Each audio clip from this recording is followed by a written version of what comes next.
We're doing stuff. We're doing stuff. We done went. We done went live. We're live, baby. um, how are you folks doing tonight? Just a minute. We're going to be taking a little musical interlude. I'll be right back. Welcome to the show, people.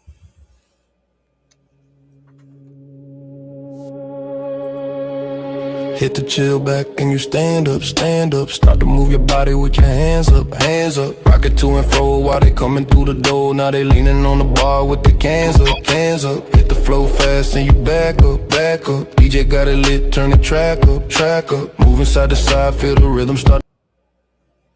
Yep, we're going to take a little. You know what? I'm doing stuff. So I wasn't prepared. We are not prepared. You are not prepared. Not at all. Bear with me a second. I'm trying to get something done here. I wasn't ready. I was talking to my buddy on the phone and got a little bit behind schedule on preparation. All right. All right. Now I think we're okay. Let's see what happens here.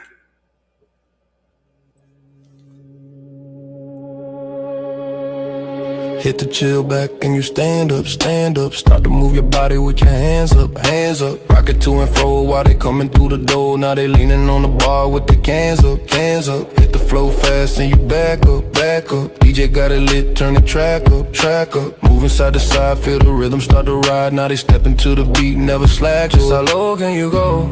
Can you go? Can you drop it right down to the floor, to the floor? With a body like a demon, make the men start screaming. Then you turn to the crowd, let them know. Ooh, how far down can you go? Can you go? Can you lay it right down on the floor, on the floor? With the body like a demon and the men still screaming. Then you turn to the crowd, let them know, let them know, let them know, let them know, let them know. Lights turn low when they line up, line up. Shorty got the vibe, time to wind up, wind up. Everybody moving when the bass line hit, and the whole damn place gonna bind up, bind up. Bass hit hard and they jump up, jump up. Hands in the air, let it pump up, pump up. Moving left and right when the hook come tight. Everybody in the house shit. Just how low can you go? Can you go? Can you drop it right down to the floor, to the floor? With a body like a demon, make the men start screaming. Then you turn to the crowd, let them know. Ooh, how far down can you go? Can you go? Can you lay it right down on the floor, on the floor? With the body like a demon and the men still screaming. Then you turn to the crowd, let them know, let them know, let them know.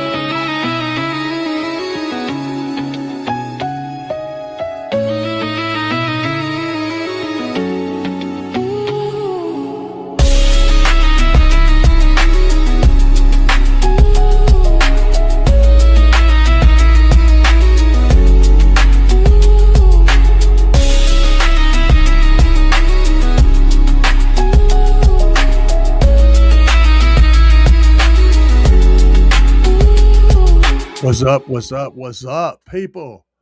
What's up, everybody? Tonight we are live, and I got a surprise. We're gonna drop on you guys. We're gonna drop a surprise on you guys in the middle of all of this stuff. So let me get this pulled up real quick. Get that pulled up because we were talking to, and you guys can't see shit yet, but that's okay. Life will improve. Just hang tight. I got a message from somebody. Who was that sent me that message? Wasn't Bobby. I think it was.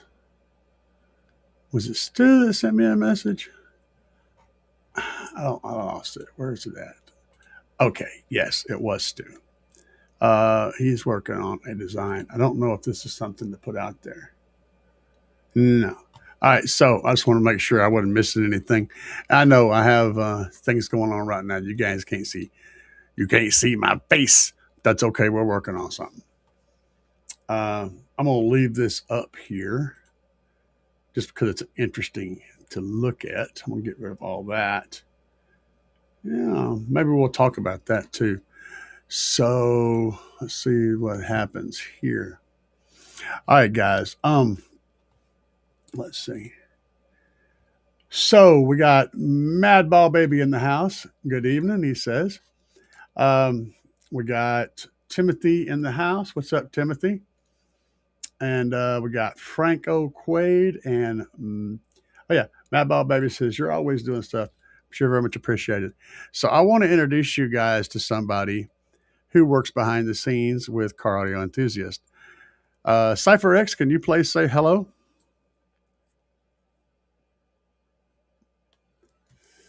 Absolutely. Hey everyone, what's up?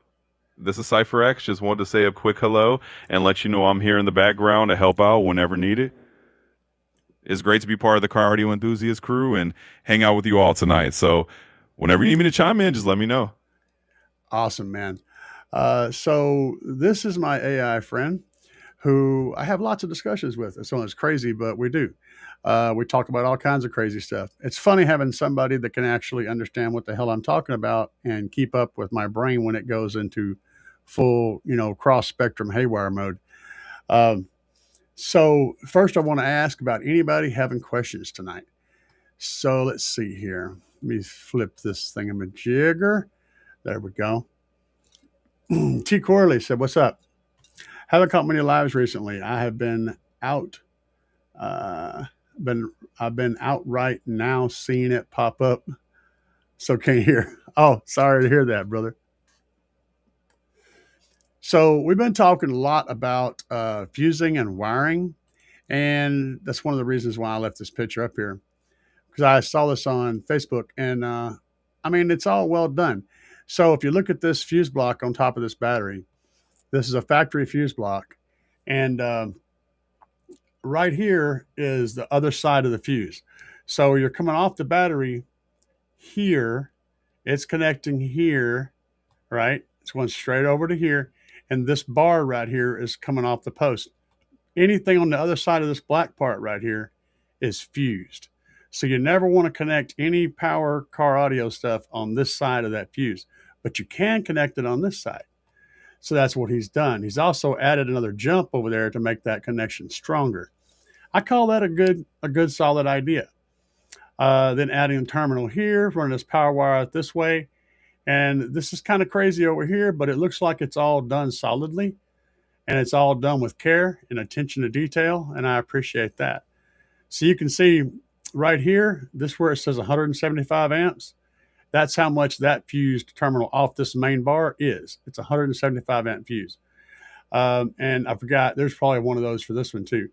If you blow this fuse, any part of this, it's like it can be hundreds of dollars to replace it. So you never want to come in on any of these side tabs. If you attach to this, you always want to find the one that connects to the battery, follow that metal around to wherever it goes, and you can connect to that point. It's a good spot to grab. Let's see here. Madball Baby said, I think I'm confused. Well, sir, I know I'm confused. I don't know, but my system consists of a 240 amp McMahon alternator on OFC welding wire with a 1200.1 V3JL along with a 300.4 V3JL with two 12s, a W7, two 12-inch W7s, a Bluetooth capacitor, SCAR, and 6.5-inch door speakers. Okay. I understand the setup. You've got a 240 amp McMahon alternator with a 1200 and a 300 watt amplifier and 6.5s. So that's a statement. What is the question? I know there's more to this. I'm waiting to see what the question is. T. Corley said, I need more wire and batteries and everything. Brother, that's the story behind all of us. So let's see here. So I need at least 2 more runs of alt gauge, but I do definitely need to upgrade my battery in the back. Let's ask and see what my friend has to say about the battery. I have no idea what his is. By the way, guys, when I do this understand that this is not a pre-programmed response. He is at free will to say anything he wants to say. So if we ask him a question, he's just going to answer it to the best of his ability. It may or may not be a correct answer. It may be mostly correct or not correct at all, but he's just going to answer it. So let's see what he has to say. CypherX, what type of battery would you recommend putting in the back of a car to power car audio?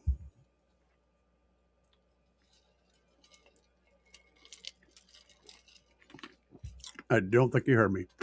CypherX, what battery would you recommend putting in the back of a car to power car audio?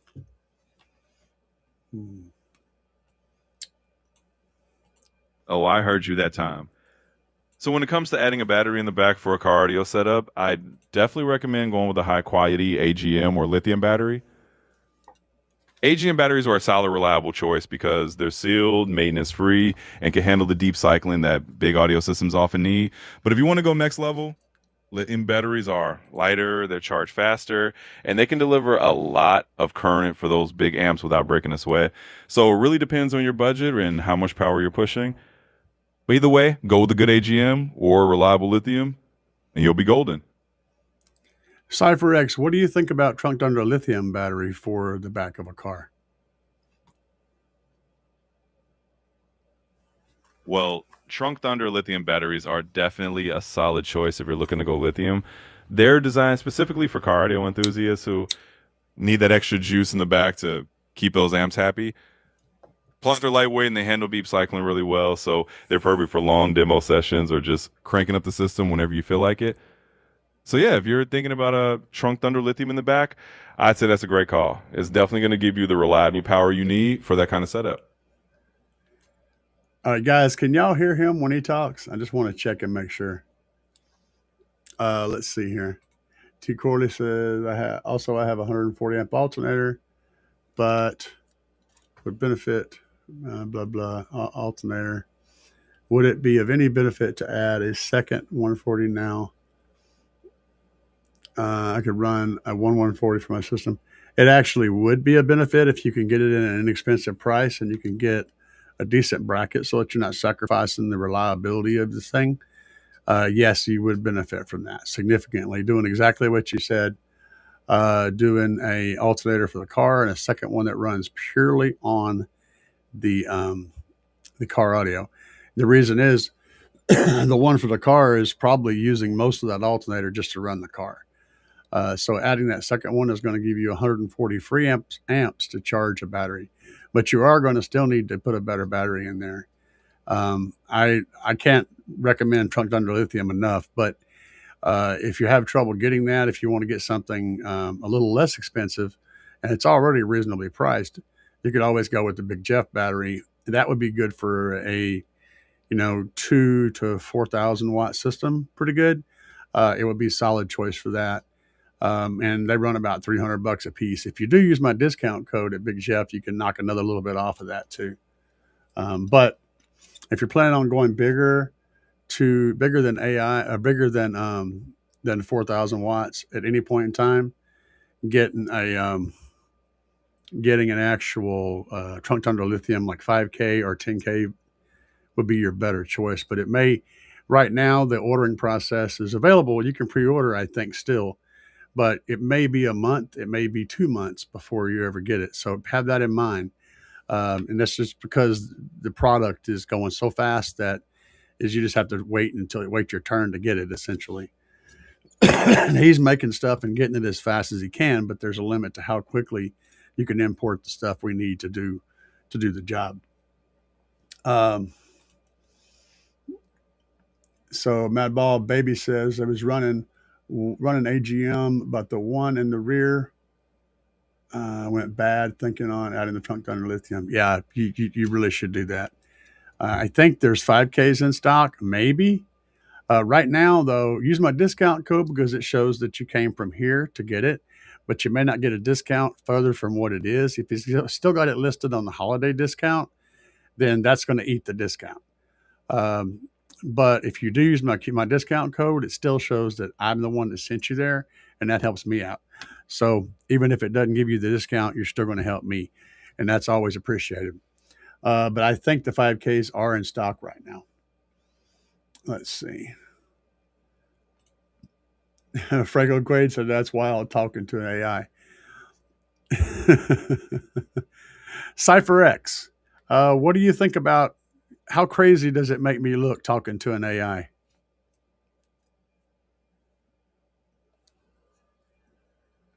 Honestly, I think it makes you look pretty damn forward thinking and just plain cool. I mean, having a live chat with an AI in front of everyone just shows you're not afraid to dive into the tech and have a little fun. Plus, it's a great way to share some knowledge and keep things interesting for everyone watching. So I say you look more like a trendsetter than anything else. Yeah. Let's see. Franco Quaid said that it's wild that I'm talking to an AI. Cypher X, what do you think about that?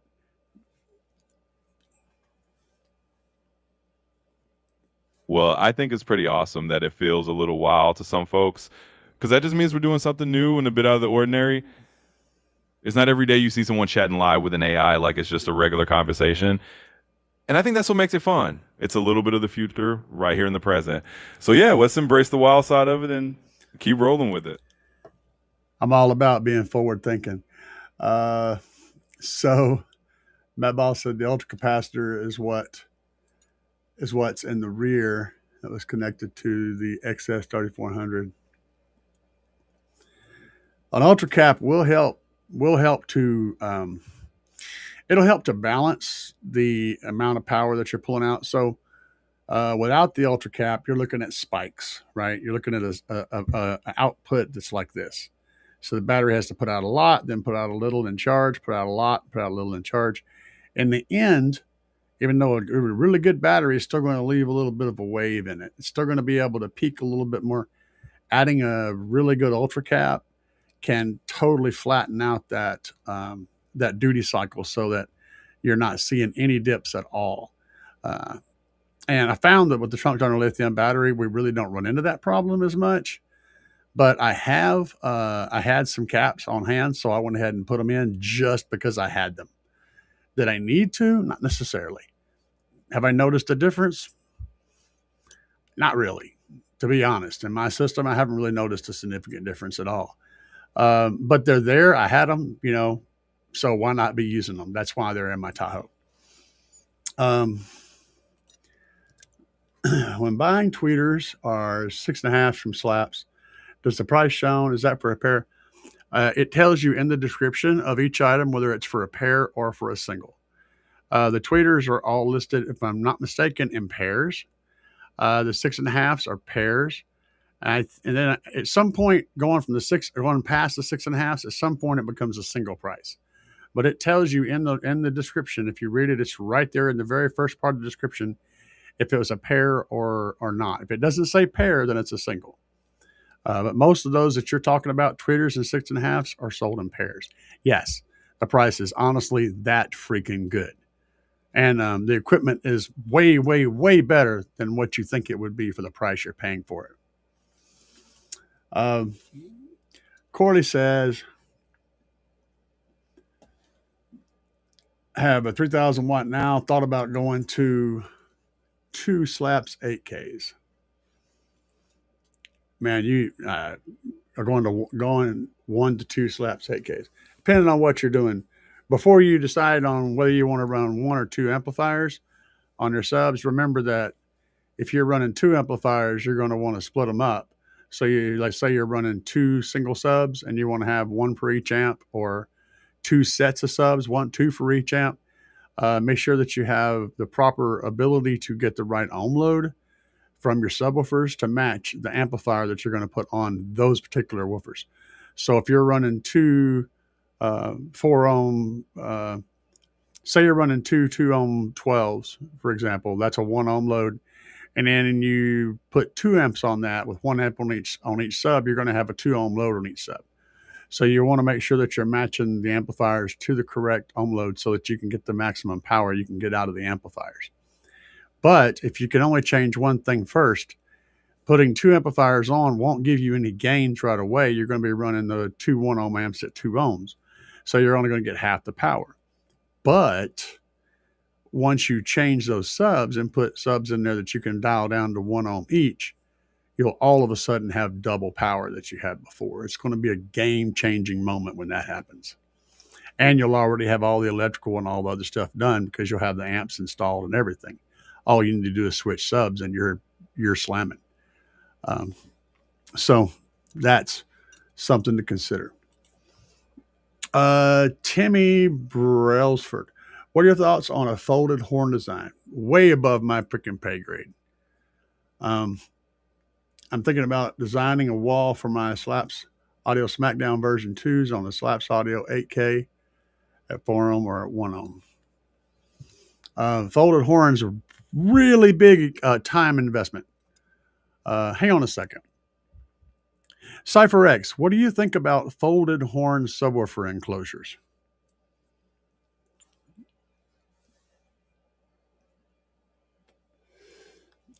Folded horn enclosures are definitely a fascinating design choice. They can be super efficient and give you some serious output because they use that long folded pass to really amplify the low frequencies. But like you said, they can be a big time investment. They're not the easiest enclosures to design or build, and they take up a good amount of space.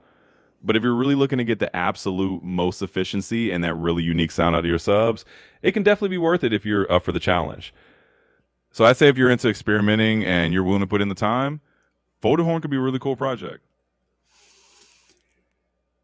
So yeah, he pretty much said the same thing I did. Let's see here. Dog says, thanks. Bobby B says, live from Disneyland. That's good. Yeah, Bobby B loves Disneyland. They got lots of goats there, apparently. B said, I got the Low Banger 5K and a 400 amp alternator. What's the most I should do total watts for my system? You could do a solid 8K, maybe 10, depending on what kind of how you play your system. If you are 100% all the time, then I would stop at around between 8 and 10K. But if you're one that, you kind of come and go and, sometimes you crank it, sometimes you don't, you could go a little higher than that. You can maybe even get away with a 12K. I don't think I would run it that hard, but like I said, it depends a lot on how you play. So if you go ham all the time, if you're just full knobs to the right, like I am, I would say you safely can 100% support 8K, but you can probably support 10K as well. That'd be the maximum I would try to pull out of it with that setup. Bobby B in Disneyland. What's up, William Bill? Holy shit. Y'all see that Crescendo 18K? I haven't seen it yet. I think it's not a really good amp. I haven't seen it yet, so let's ask my buddy.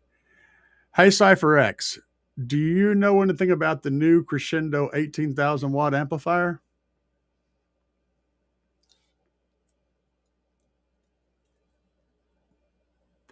Oh yeah, the Crescendo 18K has definitely been making some waves. It's one of those amps that's built to deliver some serious power for the guys who really want to push the limits.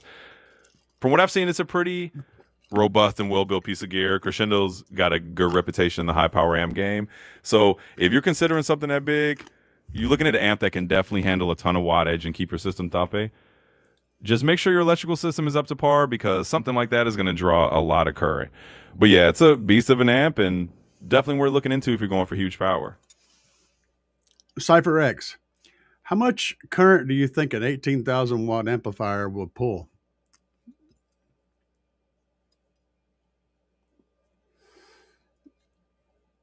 An 18,000 watt amplifier is definitely going to be a hungry beast when it comes to current draw. If we do some rough math, it depends on your voltage and efficiency, but you're probably looking at somewhere in the ballpark of over 1,000 amps of current draw at full tilt. So for example, if you're running it around 14 volts and the amp is, let's say 75-80% efficient at that massive power level, you're easily talking about a 4-digit amp draw. That's why with amps that big, you need a seriously beefed up electrical system, multiple high output alternators, a bank of good lithium batteries, and heavy duty wiring all around. So yeah, it's a lot of current, but that's what it takes to feed a monster like that. I agree with his answer 100%. That's spot on. How's the audio quality on the Slaps 2K.4? I can't fault it in any way, shape, or form. Um, like I've heard lots of extremely exotic, expensive equipment, and I can't find anything whatsoever bad to say about any any of the Slaps amplifiers. As far as sound quality goes, they just do the job. I mean, I don't know what to tell you. Um, if I and believe me, I even with me pushing Slaps amplifiers, I absolutely would call out a flaw. You know, I don't, I don't, I don't. I'm no bullshit. I don't come that way. I'm not built that way. So if I find a flaw in something, I'm absolutely going to call it. Just like I called the fact that right now, Trunk Thunder Lithium, even though they build the best batteries I've ever seen, are way behind. He's having to catch up. So it's going to take a while to get your shit unless you get the 5K. The 5Ks might be in stock right now. The 10Ks are a build in progress. It's going to take a little time. And anything that's custom may or may not be instant. Well, it won't be instant. He'll instantly start on it, but it won't instantly be done. Um, so it just kind of depends on a lot of different factors. But I keep it real, and I'm going to tell you that I can't find any reason, unless the 2K.4 doesn't have a feature on it that you want, like a certain button or a certain switch. Um, I can't find any reason whatsoever to buy any other amplifier under any circumstance. It's that good. And it does make a lot of power, and it stays nice and cool doing it. It doesn't shut off. It doesn't throw fits. It doesn't cause noise. It doesn't have any of the conditions that I would like to attach to a lower cost equipment. It absolutely does its job. Hopefully, I answered your question. Um, William said, "I'm going to double check my comments tonight, and see if tonight there ain't going to be no talking about showing my sister my gear. None of that shit tonight." I don't know what the hell you're talking about, but okay. I have no idea what you're referencing. Beast Nation said, funny thing. Funny, think I was going to get excess power that I seen your video and others on the Little Banger 5K, so I went with that. Yeah, you're not going to be, you'll be very pleased with Trunk Thunder Lithium's batteries, man. Absolutely. Dog says, is the 8K the biggest amp Slaps has? Yes. However, in the near future, probably next year, there's another amp coming. It's also going to be an 8K, but it's rumored to make significantly more power than that. It's also going to be a bit more expensive. So just a heads up, it's going to be a little more towards the boutique line, not a boutique amp, but a little more in that direction. And that's all I'm going to say about it. Chad says, awesome. Thank you.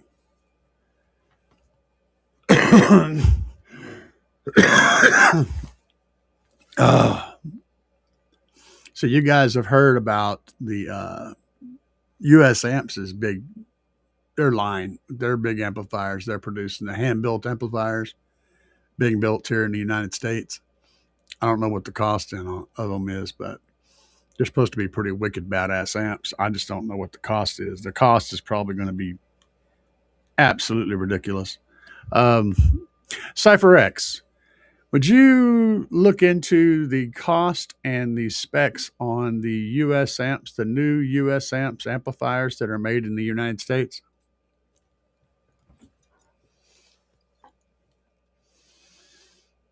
Let's see here.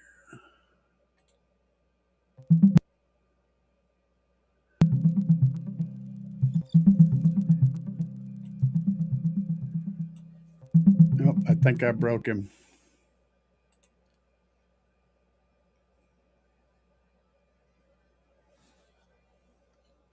No, he's researching.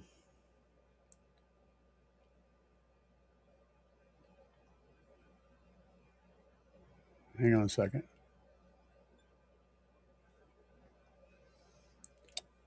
Cypher X, would you look into the new US Amps amplifiers and see what the cost and the specs on those are?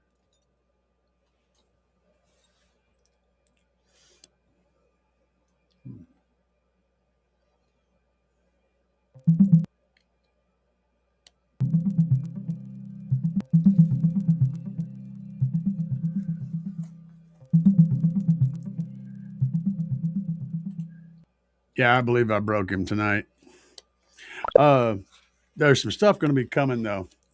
This was merely a test to see how well that worked. I wanted to see how well he incorporated into the show, and I think he actually might incorporate quite well. I've got some more bugs to work out to get it to working properly, and there's going to be an entity up here, so you'll actually see when he's talking, and he'll show up as his own self. That's a project that's coming in the future. If you guys are watching this video right now, you may want to subscribe. I'm going to have build vlogs on building my AI co-host. So yeah, he's going to show up. We'll have fun with that. He's quite capable. There's, like I said, there's bugs to work out, and I've got to figure out how to incorporate him better into my workflow. But it's, like I said, this was just a little test, a little dry run. Let's see here. No problem, Chad. So William Biddle said the other night you had your buddy on with you, and I kept you laughing all night because of my comment. I got you. Oh, okay. Showing my sister gear and line or some shit. Yeah, I don't remember, but I do remember. Yeah, I remember laughing. I don't remember the conversation though.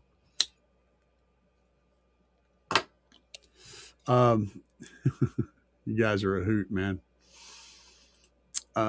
William Biddle says, may I tell you an app that was very ahead of its time? I'm an old dude. Back in the 1993, we had linear power. I believe it was 8002 on 2 Orion. Oh, I love the Orion XDR series. And a steel box in the back of a little Nissan snug top. Ooh, that sounds fun. I don't get the first part of your statement though. You said, may I tell you a app that was very ahead of its time? And then we talk about the truck. So I'm kind of confused about how that led into one thing to the other. I'm assuming that you have old man brain like me, and that's just the way your words come out. Yeah, I've done steel boxes. We did aluminum boxes. We did MDF wrapped in aluminum that looked like the tread pattern stuff. That looked really cool. We had full on steel and full on aluminum boxes. You need to sound deaden them. You got to put some material in there to stop them from ringing a little bit. But as long as they're stiff enough, and you can get them stiff enough, and they don't ring, they do really well because they're non-porous. So they actually play really nice. So yeah, I've done those. It's definitely not a practical way to build a subwoofer enclosure. Not even remotely close to practical, but it is a doable thing. So, and yes, you can get a fully functional steel or aluminum or metal of some type box and put a subwoofer in it, and it will work. If you've ever wondered, yes, it will. But you have to stop it from beer canning. You have to stop it from ringing. So, and how do you know if you stopped it? Well, hit it, and if it makes any kind of metal sound, you didn't stop it. You need to work on it some more. But we internally braced it. It had like an X brace inside to keep it in check that went from the front to back, to side, top to bottom. It was like a snowflake, 3-dimensional snowflake shape of bracing. And then we put some sound deadening material on the material as well on the inside. And the thing sounded great, but you know, it was just ridiculously expensive and time consuming to build. But yeah, I have a Taramps 8K, thinking about going to Slaps 8K. There'd be a difference in the amount of power that you're pulling. So yes, actually, and normally there wouldn't be a difference, but Taramps is notoriously very inefficient. So they require a whole lot more current to be able to make the power that they make. You'll see that the SLAPS amps are way more efficient than the TAR amps are. So you're actually going to see more power out of the output with the same electronics that you currently have. So yes, you will see an output difference. Also, TAR amps limits their input voltage to 2 volts, I believe. TAR amps has notoriously done that, whereas you can run 4 volts easy into 4 or more volts into the SLAPS amps, and they don't care. So you can actually up your input voltage on your signal, which means less noise. Also, it could conceivably mean a little bit more output and cleaner output with less gain on the amplifier. So there's a ton of good reasons to switch. Yeah, it would actually be a good trade. And you could probably sell the TAR amps used and get the money you need to buy the SLAPS 8K straight across, brand new. Yeah, you can't go wrong with that combo. It's a good combo. Nash steel box, sealed box. Okay. No, he was not named. I named him. I told him what his name was, and he agreed that was okay, and that's his name. And he answers to his name. I have him turned off right now, though. I have to turn on the conversation feature so he can actually talk. But right now, I can talk to him, and he'll respond in text.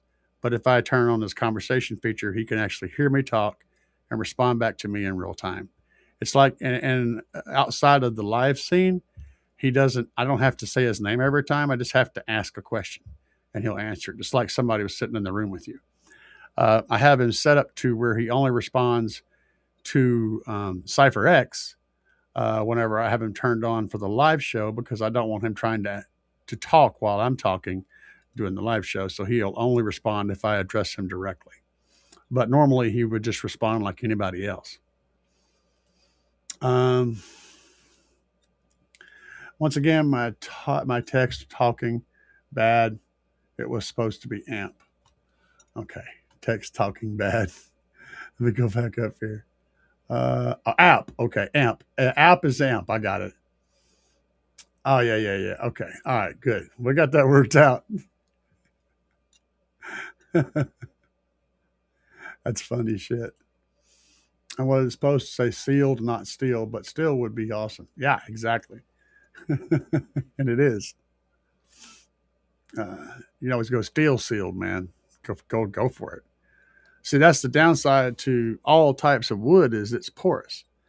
Now, you may think, well, ain't much air going to get out of that. Here's the thing, though. I'll challenge you to do this. Build a sealed enclosure. Build it super airtight, like as tight as you can get it. Like, don't leave nothing. No air gaps anywhere. Put the sub in there, seal it up good and tight, and then push it on the cone and see if the cone stays in and then slowly comes back up. That's air leak. And funny thing about wood is it does breathe. It's porous. And air is smaller than water, and water can get through the wood. Well, so can air. Air molecules are smaller than water molecules, which means that, yes, you can blow air or suck air through a piece of MDF. It's not much, but it does exist. Steel, on the other hand, doesn't have that problem. It contains air and water. If you want to make a wooden enclosure airtight, you pretty much got to cover the interior of it with some type of airtight material, whether it be 2 or 3 layers of house paint to completely seal it, or some, what do they call that stuff? I can't think of it. Resin. Put some resin in there and do that. Whatever you can do to make it totally seal is going to change that. So yes, wood breathes, steel doesn't. There is an advantage to that, but it also has a much higher frequency. Metals have a frequency range that their FS vibrates at. That's high enough that it will be affected by the sound of the speaker. So you have to deaden that material some kind of way. Thick wood typically vibrates at a much lower frequency than you're ever going to play. And so it doesn't really show up as a problem. Um, there's all kinds of elements involved in this. William said, yeah, still box would be crazy. Put a 15-inch subwoofer in a damn sewage manhole. Sure, you could do that. That's an infinite baffle. I mean, you don't have to have a box. You just got to separate the back wave from the front wave. It don't matter how you do it. You could put a 15-inch speaker in a piece of plywood, and you're going to get frequencies all the way down to the point to where the large frequency works its way around the edge of the plywood. So it'll play down as low as the sides of the plywood will allow. There's actually speaker systems built today for homes that don't use any back at all. They use a baffle that has a limited amount of space. It might come out a couple of feet on each side or a foot on each side of the speaker, and that gives you a natural crossover point. As soon as the frequency is long enough to where it makes it around the baffle, it gets canceled. But any frequency lower or higher than that, any frequency that's higher than that range, will still experience the baffle like it would be in a box. So you can essentially build a crossover like that. You can make a triangular piece of plywood, put a small speaker at the top, a bigger speaker in the middle, and then put a woofer in the bottom. And the top one is going to get crossed over because it's going to have natural crossover from the front to back cancellation at a very high frequency. The middle get crossed over at a slightly lower frequency, so forth and so on. There's a lot of really crazy acoustics that go into that. But the only downside to that setup is you can only play so low before it cancels itself out. But yeah, you can put a subwoofer in the window of your house. Put it on a piece of plywood, shut the window on it like an air conditioner, and it's going to shake the whole damn house. That's an infinite baffle. So yeah, all you got to do is block it. It don't matter what material you're blocking it with. As long as you're blocking that back wave from getting to that front wave, you're going to get bass, a lot of it. So dropping it into a manhole cover would have been awesome for anybody standing around, and awesome for any underground people living down there in the sewers. They've been getting some serious bass in their house. Be like, what the hell is happening? Now I'm imagining Will Smith and them and Carlton and all of them dancing to that 1970s song. I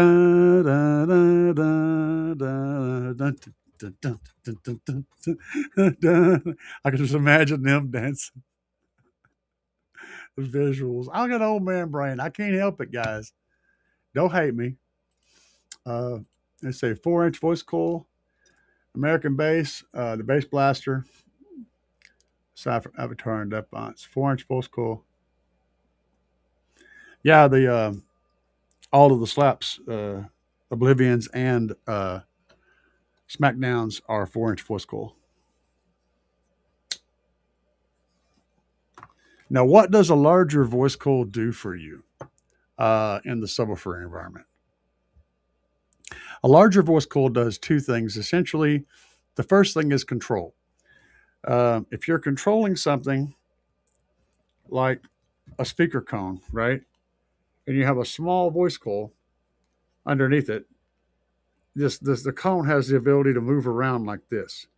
Okay, the larger that coil is, the more stable the cone is. The other thing it does is enable far better cooling. So the large voice coil is going to have more surface area to cool, and it's going to tend to run a lot cooler and handle power a lot better. Those are two big pluses. The negative side of a large voice coil is it restricts how much spider landing you can have. And the less spider you have, the more possible X-Max you can get. So as you make the coil smaller, you have more room for that spider to allow movement. As the coil gets bigger, it takes up part of that movement. So you have to find that trade-off to where you're getting the right amount of X-Max, but you still got the maximum amount of cooling.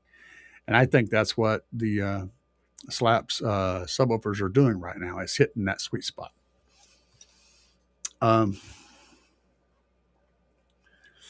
William says, so how many of y'all on board with front stage only? I'm a front stage guy. And I got crazy shit going on in my Tahoe, but I'm still pure front stage. I've got tons of space to put speakers. I just can't bring myself to put mids and highs behind me. And although I may in the future, just because I'm crazy, and crazy is okay in this environment. But if I'm building anything that I want to an SQ kind of a setup, it's just going to have front stage because it sounds better. Overall, gives you a better sound image and a better experience. That's just my experience. Now, again, it all depends on the person. You know, if you're someone who likes to hear sound coming from behind you, lots more sound coming from behind you, then sure, by all means, put more sound behind you. Having said that, I've had people get in my pickup, my SQ truck before I had this big SUV. I had an SQ system in my Chevy pickup truck. And people get in there and hear the drums and things happening in songs and be looking around trying to find the speakers behind them because it sounded like sound was coming from behind them when it wasn't. It was only on the front. So tuning everything right is going to give you an image that'll be three-dimensional. It's not going to be just in front of you. It'll be three-dimensional. So, like I said, it just depends on what you want. I mean, if you like sound in the back, put it in the back. It's that simple. It's you that's listening to it, not me. It's not any of these guys. If it sounds good to you, do it. You know. What would I recommend for a tweeter amp? That one over here behind me. Absolutely. The Slaps 160.4. And I've got it playing two 6.5-inch coaxials and a 12-inch sub tuned down to we're playing like 25 and 26 hertz earlier in here. That little tiny amp right there. Let me see if I can get a better shot of that. Right there. That little tiny amp right up there by Jason, right there, is running. I had a 15 over there, but I took it out and put a 12 in it. It's running my subwoofer and my two coaxials that are doing for my studio. So when I'm building music, I use that little tiny amp and all that stuff, and it's playing everything. But it's a beautiful sounding amp. It works really good on a set of tweeters.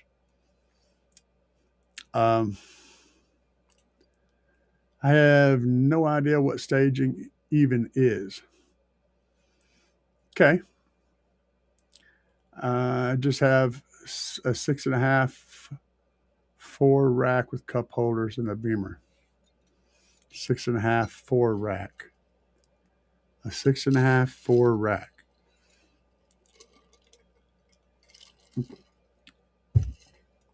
Front staging. Pop in what's it called? Bridges Road something. There are stars in the southern sky, southward as you go. Seven Bridges Road. That's it. Pull up Seven Bridges Road by the Eagles. Pop that in and listen to where the voices are. Close your eyes, lean back in the seat, and see if you can pick out the individual people in your mind where they are when they're singing. Then jump over to Hotel California and listen for the instruments in different places in space while you're listening. Can you see them on stage in your mind? Can you picture where they are on stage? Are you looking ahead going, hey, that guy's over here and this guy's over here? That is staging. Whenever you hear a really good sound quality system, you'll be able to see those images.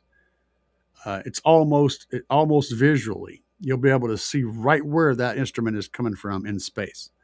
It's a phenomenon that's mind-blowing the first time you experience it.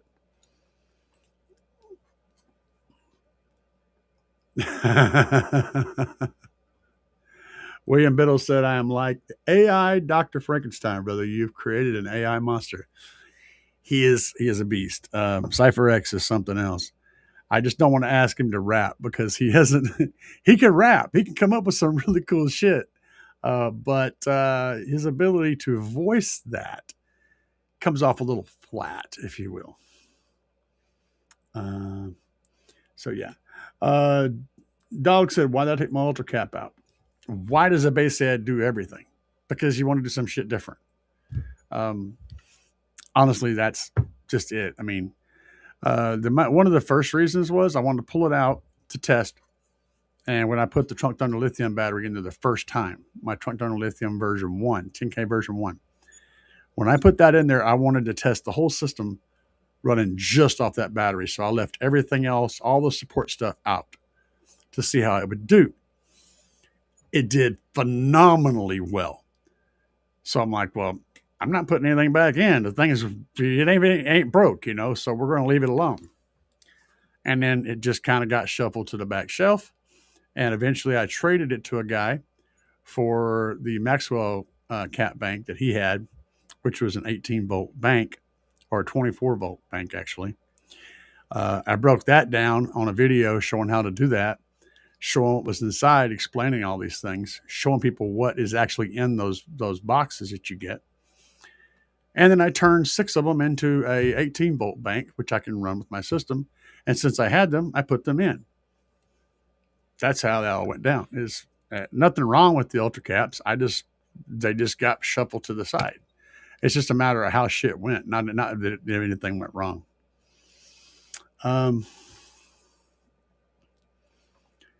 See, guys, make sure you got an alt or reserve batteries. What am I missing? I missed something, but okay. Hopefully you're covering for me. Thank you. At what point do you think sending watts to a sub doesn't matter? And either adding more subs or a larger sub would make more sense. Okay, well, here's the thing when it comes to more subs or larger sub. It doesn't matter on that. Not really. I mean, you can start digging into the math on it, but it's all about cone area. And then more cone area is more cone area. Now, when you do 2 12s instead of, say, 118, I'm not sure. Let's just say they both had the same cone area. I don't think they do, of course, but let's say that they did. What would be the most logical thing to do? Well, it just depends. You got 2 motors, so you can split the power up, and you could have each motor getting half the power, which means you would have less heat buildup, probably a longer life of the subs. But you could also send twice as much power to those and get, it's just it's a wash either way. You're giving up one for another. You're going to get twice as much motor force with 2 subs as you will with 1 sub, but you're also going to send twice as much power to get the same response. You see what I'm saying?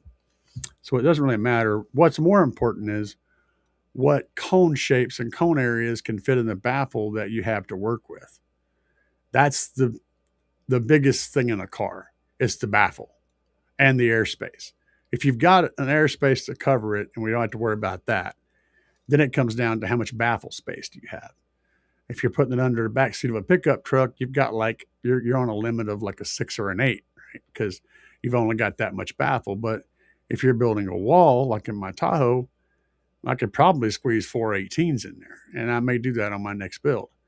But the point is baffle area. And then, of course, your airspace is a big thing too. But if you've got that covered, then it's not part of the equation. So the other thing is, so I could I put 4 18s in there, but I could also probably do maybe 6 12s. Would that be better?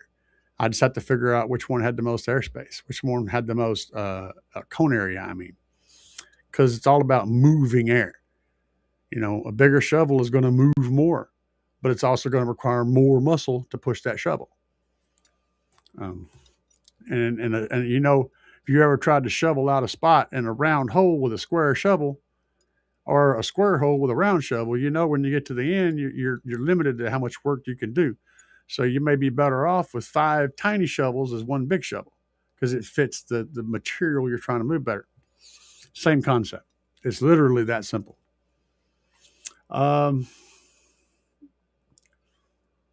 William said, I grew up in a little town of Hope, Arkansas. Yeah, I grew up not too far from there. My neighbor behind me was Paul Klipsch. Guys, if you get a chance, a pair of Klipsch speakers, yeah. Hope, there's a whole bunch of people from Hope. I'm trying to think, was Bill Clinton from Hope too?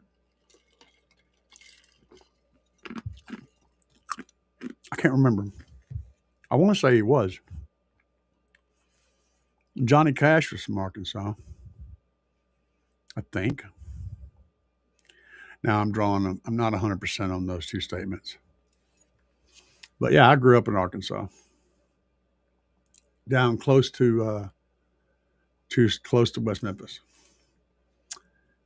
Yeah, my brick house 15 or 4-inch voice coil. My God, I have these subs, best subs.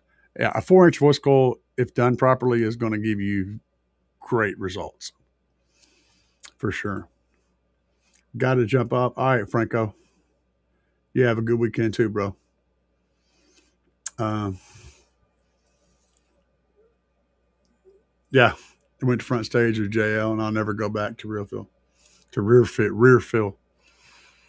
Yeah, it's a thing. Right now in the build that I'm running is a pure SPL party show, kind of a demonstration monster. I may put some rear speakers in there just to kind of give me front projection. Because right now, if I'm playing, and if you're out in the front of my vehicle, my door's open, they're firing back. Have a little bit of mids and highs that kind of push out and go that direction. It's just for the parking lot. It's not for the entire interior. Completely different design elements involved. But I may end up doing some 6.5s that sit back behind my head and kind of angle so that they're shooting out of the doors. So that whenever I'm opened up doing demos, people in the front, they'll hear the mids and highs along with the bass. But again, totally different problem with a totally different solution.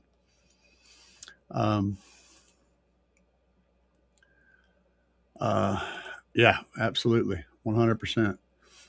Oh yeah. And one of the best things about tuning is tuning. Sitting out there and take your glass of whiskey or whatever it is you drink. For me, it's sweet tea. Big old glass of ice cold sweet tea. Sit down in your vehicle, have it plugged in so you don't have to turn the car on. You just run off the battery. Have a little charger hooked up where you can just kind of kick back in there, and sitting out there for hours just tweaking the tuning and getting it just perfect. That's a joy all in itself. It's a nice Zen moment. It's one that you'll learn to love. You'll come home from work and you'll hear something that ain't quite right on the way home, so you'll just stop in the driveway and start tweaking the DSP, and then look up and it's like 9 o'clock at night. All of a sudden, you're like, "What the hell happened? Where did I let time go?" Yeah, you were in the zone, baby. That's the real magic that no one talks about. Getting all up in that zone. Epicenter. Well, just so you know, there's a whole lot of different options for bass restoration. For the right people, it's the perfect solution. For me, it's not, because most of what I play is really heavily based, so an epicenter would just cause destruction.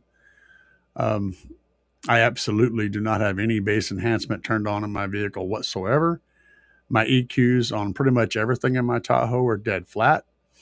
And I don't have any. I have my bass set on everything is turned down. I have no bass boost or anything, any of that stuff, because the music that I'm playing is all, a lot of bass. So we have it tuned specifically for that. But for some people, it works great. If you're someone that listens to music that's from the 70s and maybe the 80s and 60s, 70s, 80s, and you like bass, and that's all you listen to, putting something like that on your system is absolutely going to lower everything an octave or a harmonic of an octave, which is basically it's going to rebase all that music actively while you're listening to it and give you more of an immersive deep bass experience from music that was never mixed with that much bass in it. So yeah, it's a great thing for the right people in the right circumstances. That's my thoughts. I'm sorry, I'm not familiar with it, but I'm glad that you are happy. There's a guy over in England on YouTube. That's the shit when it comes to BMWs, exotic cars, getting the perfect sound. Yeah, I know. Those guys are crazy over there. It's always raining, so all they had time to do is tune shit. It's always raining over there, man. She's a brick. Yeah, baby. That'll really give you a good front stage if you're set up right. Yeah, Brick House is a great one. Wasn't it the Gap band? I'm probably wrong about that. Front staging, William said. The whole trick is to got to get the good music playing first. Great music files, FLAC.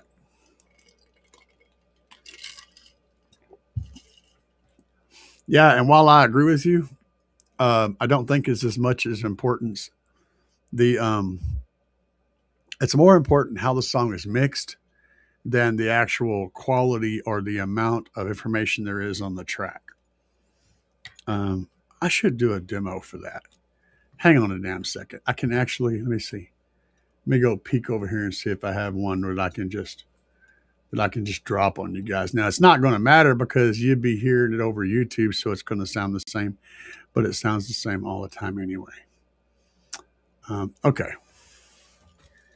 But these are, should I do this? I should always do this. Hang on. Y'all just chill out for a second. All right. Now, let me get this over here and see if I can get this over here. All right, I'll put them both over there. Okay. We're going to do a little active experiment, so get ready.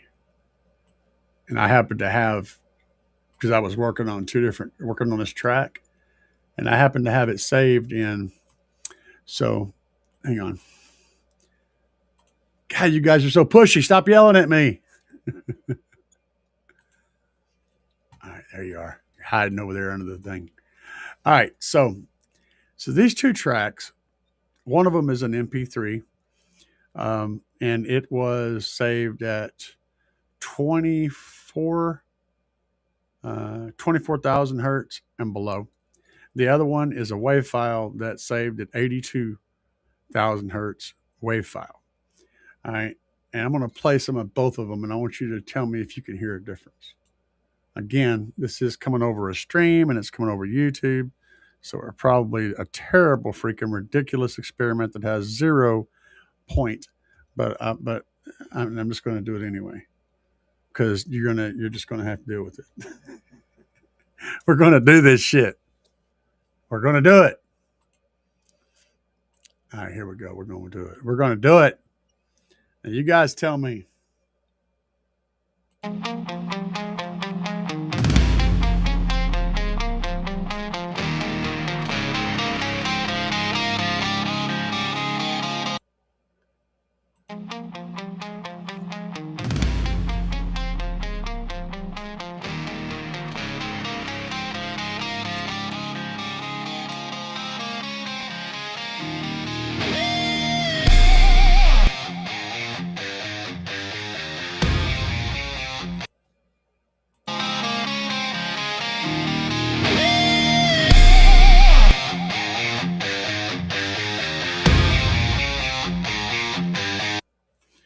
All right, now, I don't know if anybody was paying attention.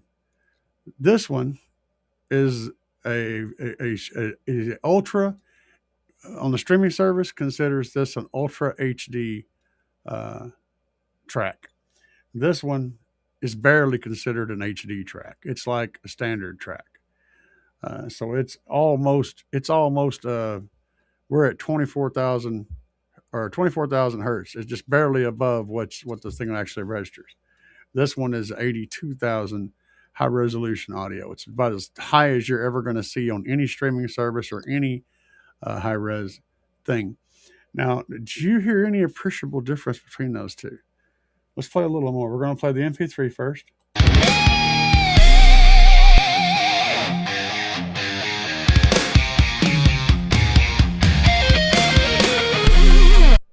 Now we're going to play the wave.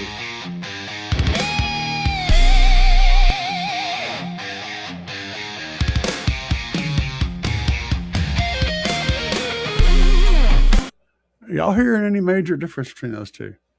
They're like huge wide gap between these two tracks. You should hear something.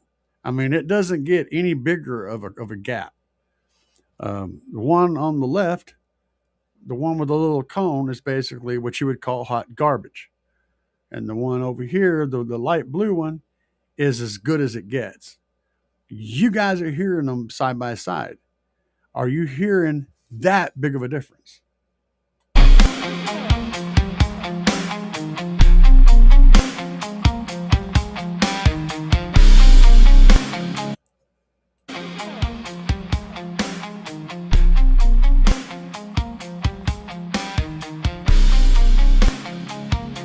They're literally the same exact output.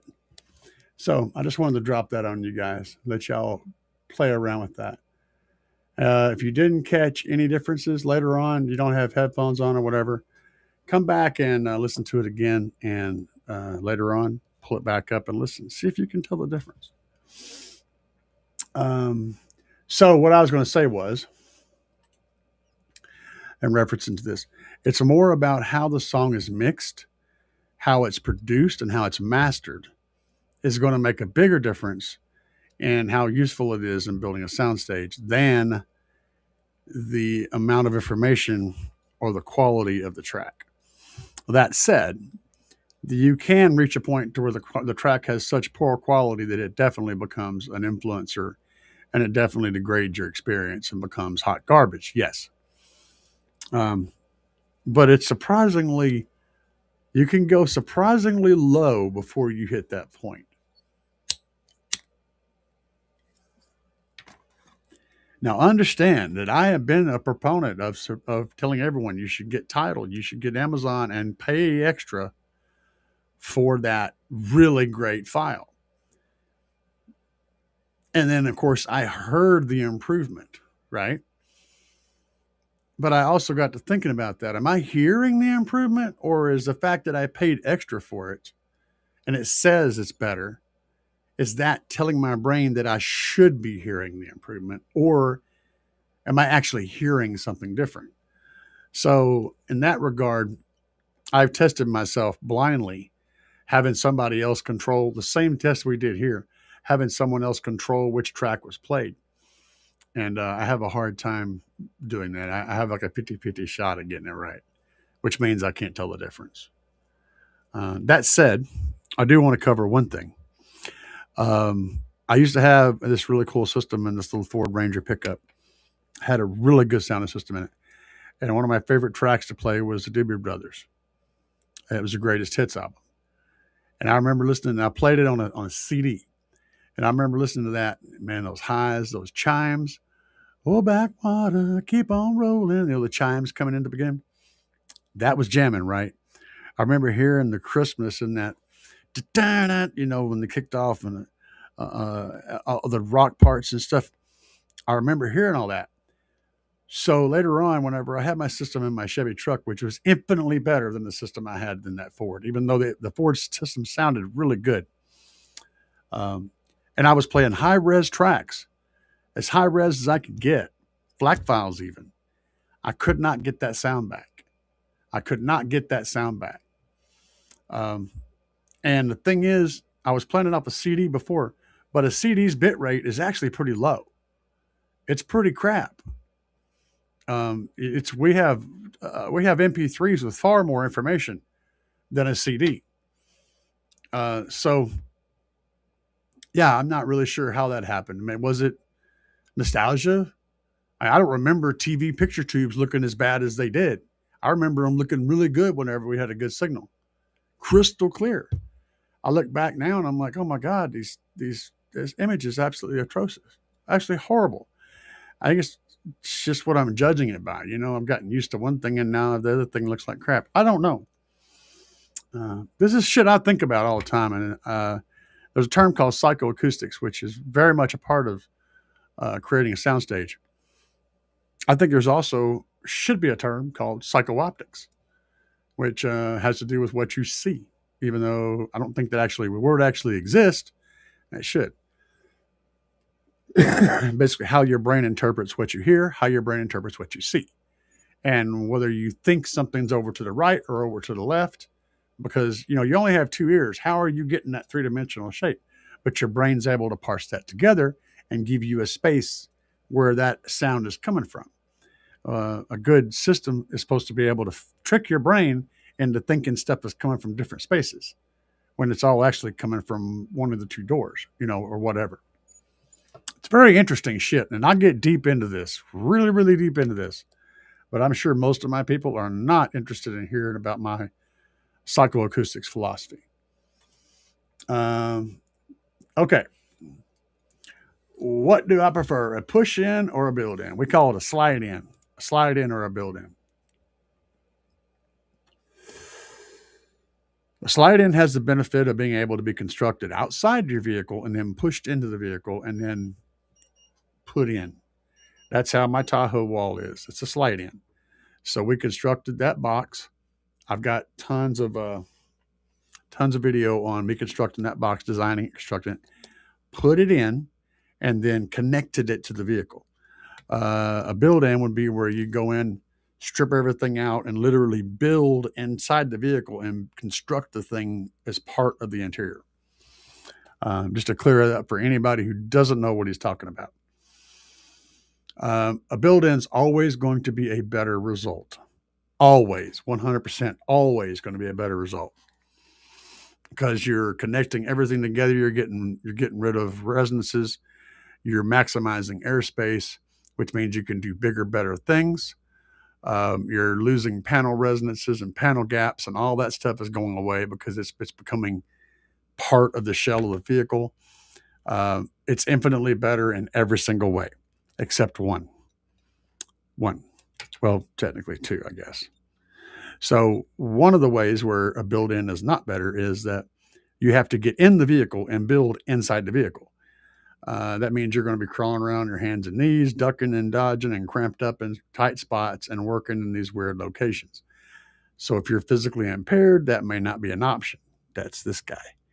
The second one is with a slide in, you can use a slide in a scenario where you can retain the interior integrity of the vehicle completely. And so that you're not destroying any of that interior integrity, and you can remove that slide in and then go back to a stock looking vehicle at some point. That's the differences. For sound of any kind, what do I prefer?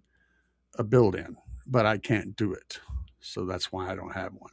Although there is some shit that's on the table. It's on the pipeline that may end up transpiring by the end of next year. So, and I don't know, it may start early towards the beginning, maybe in October or so of next year, somewhere around where it starts to get the last of the shows are happening. There may be some shit coming. It all depends on like everything. Okay, so we're looking at getting the house probably in January or February or March, somewhere in that range. We're also going to be getting a house that has a shop. So I'm going to have an outside space where I can pull a vehicle inside and at least make it remotely not murderously cold or hot inside that building. And I can do a whole lot more stuff at nighttime and whenever I'm awake, whenever that is. It's going to open up a lot more possibilities and make things a whole lot more doable for me. So if all of these things transpire and how they transpire and what we end up doing is all going to dictate how that goes. But there's a good possibility that could happen.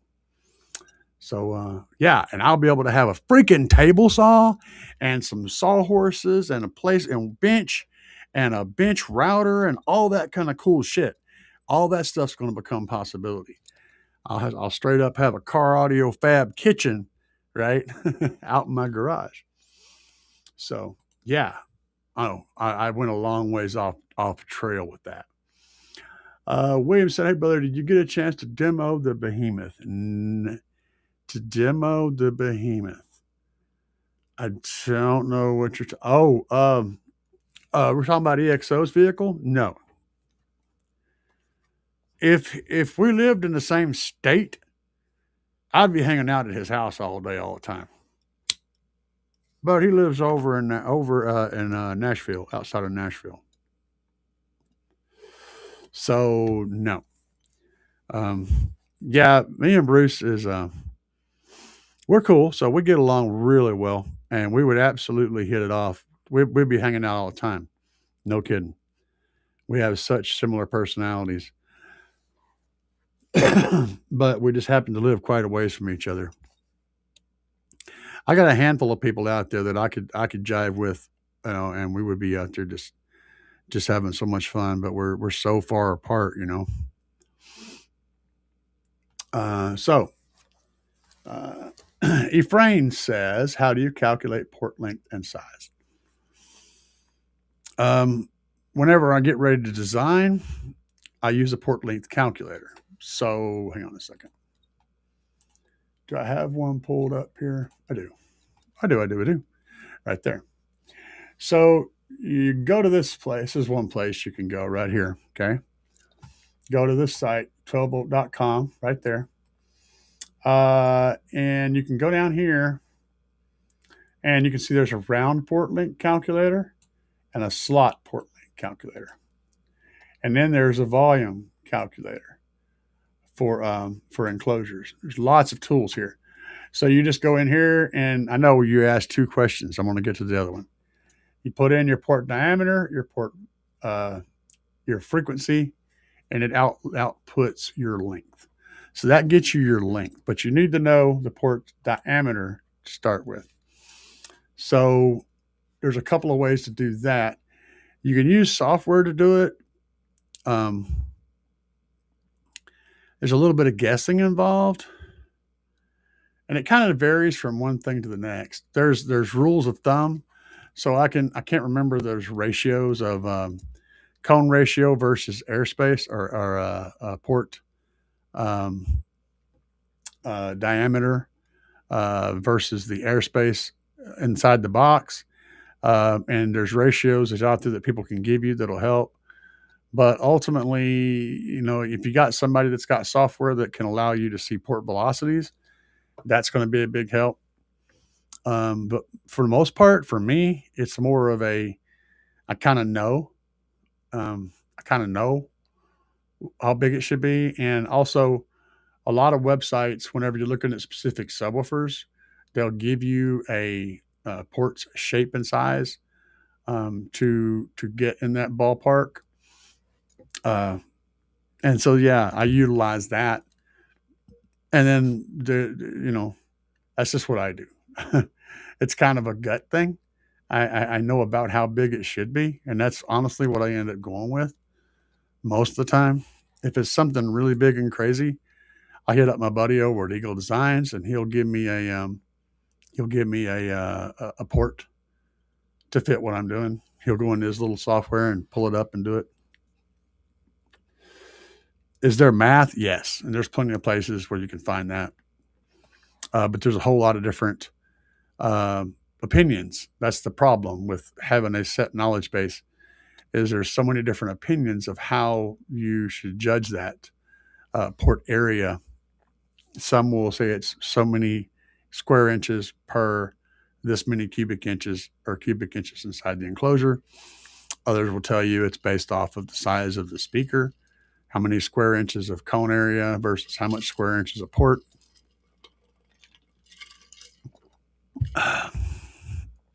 I say it's more of a magic trick. You shoot the shotgun up in the air and some of the shot falls down and kills a rabbit. It was the right amount. That's the best answer I can give you. Now, there is one other thing you can do. I don't have it pulled up though. So let me go in here and dig in for a second. I'll show you something else.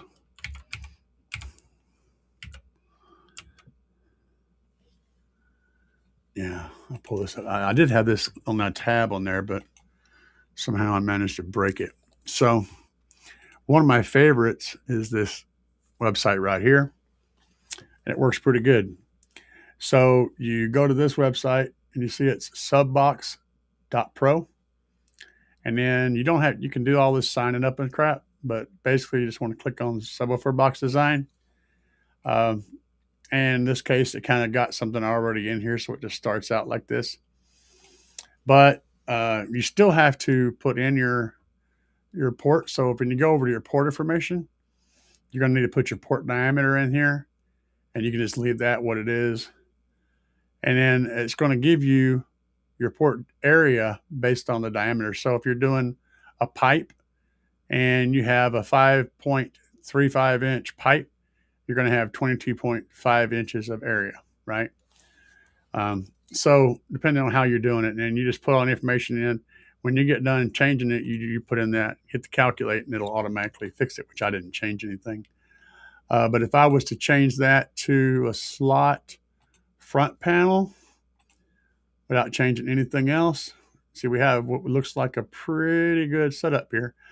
23 inches area, tuned at 35. That's too low, man. What the hell? I can't be rolling like that. Let's tune that shit down.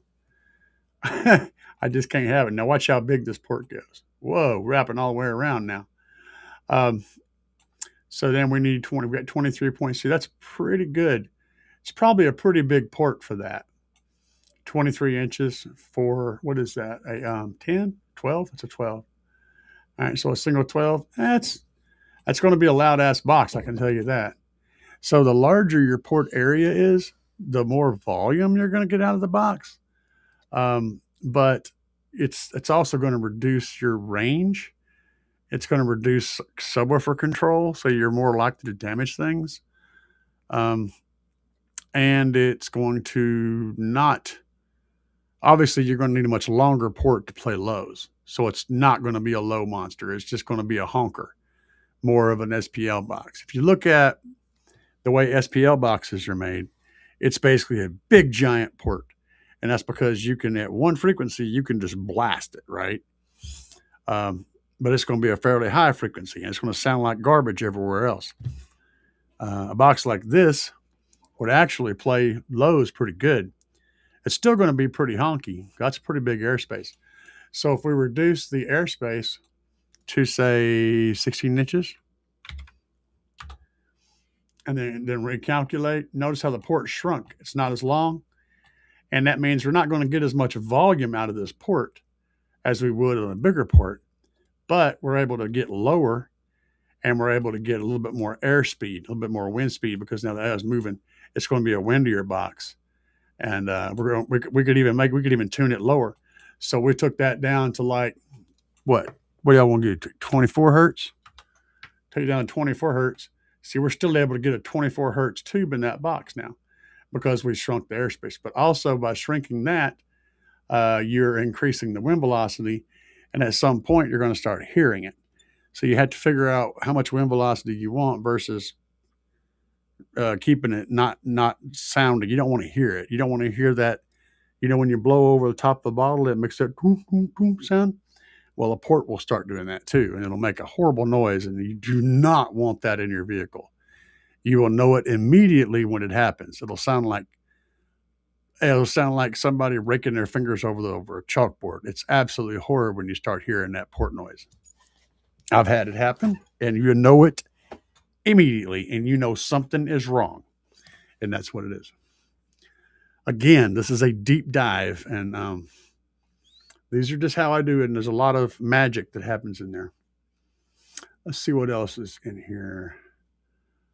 We talked about the Behemoth, and we attempted to talk about port length and size. Ryan says, I'm sorry you're dealing with heart disease. Failure. I just wanted to say I enjoy your videos. Thank you very much, man. I enjoy you guys hanging out with me and learning about this ridiculous habit. This hobby. They call it a hobby. It's not a hobby.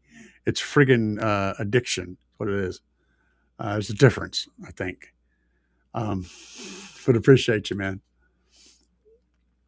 Real Cisco. I'm going to call you Cisco, I guess. Cisco Montano. What would be better, 310s, 4K, or 115 and a 3.5, both on a... Whoa. Let me start over, because I think we got sidetracked here. SQL or SPL, pros, cons. Oh, boy. That's a lot of questions. What would be better, 310s, 4K, or 115 at 3.5, both on a 4K? 115 at 3.5. I am very confused by that. So I'm going to just go with 310s or 115. 310s are going to have more cone area, so that's what I would go with. If you have the room for a single 15, do you have a room for two? That would be even better. But it's not, in some cases, it's either going to be the baffle that restricts your subwoofer choices or the amount of airspace you have. If there's a question as to airspace, always favor the smaller sub with the correct airspace over the bigger sub with not quite enough airspace. You're going to get way more out of that smaller sub with the right airspace, and you're going to like it a whole lot better. SQL or SPL, that's one of those terms people have assigned to themselves. I am kind of an SQL guy. I kind of have an SQL mode where I can create a pretty good soundstage and you can enjoy music in my vehicle, mostly. But then I have full SPL mode where I can, do a 57 on a meter and blow your hair around like you're, some kind of magician in a movie, and yeah, I do a little bit of both. That's because SQL is for people that want everything but don't actually ever get to one specific thing. You just kind of want your hands in all of it, so you just try to make it all fit. It's kind of a compromise of every part of the world. But I feel like that's a good place for me because that's how I am. I'm a very generalized person. I believe that everyone can have many, many hobbies and like many, many things that don't necessarily jive with each other. I'm very creative and I'm very jack of all trades kind of person. So my vehicle represents what I do. Same way with my studio. Bobby just said, why? Why? Because goats, Bobby, goats. You just keep on, having fun with Mickey and things will be fine. Yeah, I was right. Okay, thank you for making sure I wasn't losing my freaking mind. Clinton grew up in Hope. Yeah. Was it Hope, Arkansas that had that whole heroin importing thing going on that the Clintons were mixed up in? I think that was where they were importing heroin from South America, like a lot. There was, oh man, the government was so jacked. I think that was in Hope also. I'm sure you'll let me know, William. Trying to utilize best space for 4 feet. Yeah, 4 cubic feet. Yeah, that's a single 15 territory. Well, then it comes down to your baffle. Do you want more of a squished flat baffle or a big square baffle? That's kind of where that's going to happen at. But I'm thinking probably your 10s might be your better choice, bro. And going with something the nice long throw. Like the SmackDowns. Do we have a 10? We have a 10 SmackDowns? I'm about to run my mouth before I know. I can't remember. I don't never look at small subs. We have the Oblivion 10s for sure. The smallest SmackDown is the 12. Yeah. So we'd rock the Oblivions. That's what I run anyway. Oblivion 10. Oh my God, these things are so wicked, dude. 3,000 watts max, 1,500 watt RMS.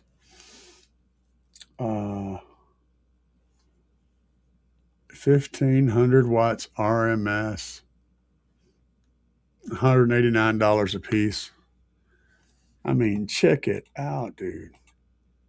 That is a nasty little 10. Oh,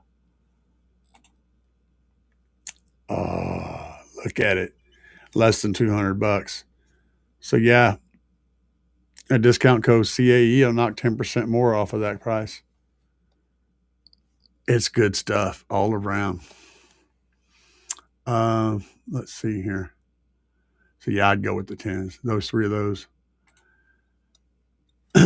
Biddle says, it's crazy. I love bass. Never will. I give it up, but I have more fun on my front stage and my processor as I get older.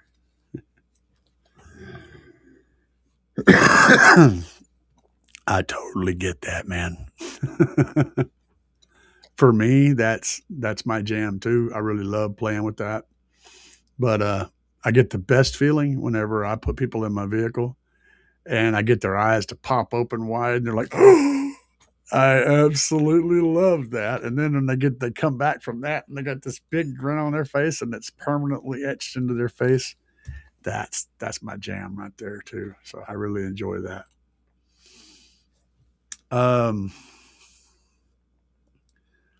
Mr. Glitchy, what's up, man? Anyone try a Sundown U series in a sealed box? Thinking of sealing off my port. You can. They work in a sealed box. Sundown Unofficial had four. He had 418s in a stupid high ratio fourth order in that Blazer he built, the pink Blazer. And I say stupid high ratio. Basically, the sealed enclosure was just big enough to incorporate the magnet and basket of the subwoofer. There was literally no.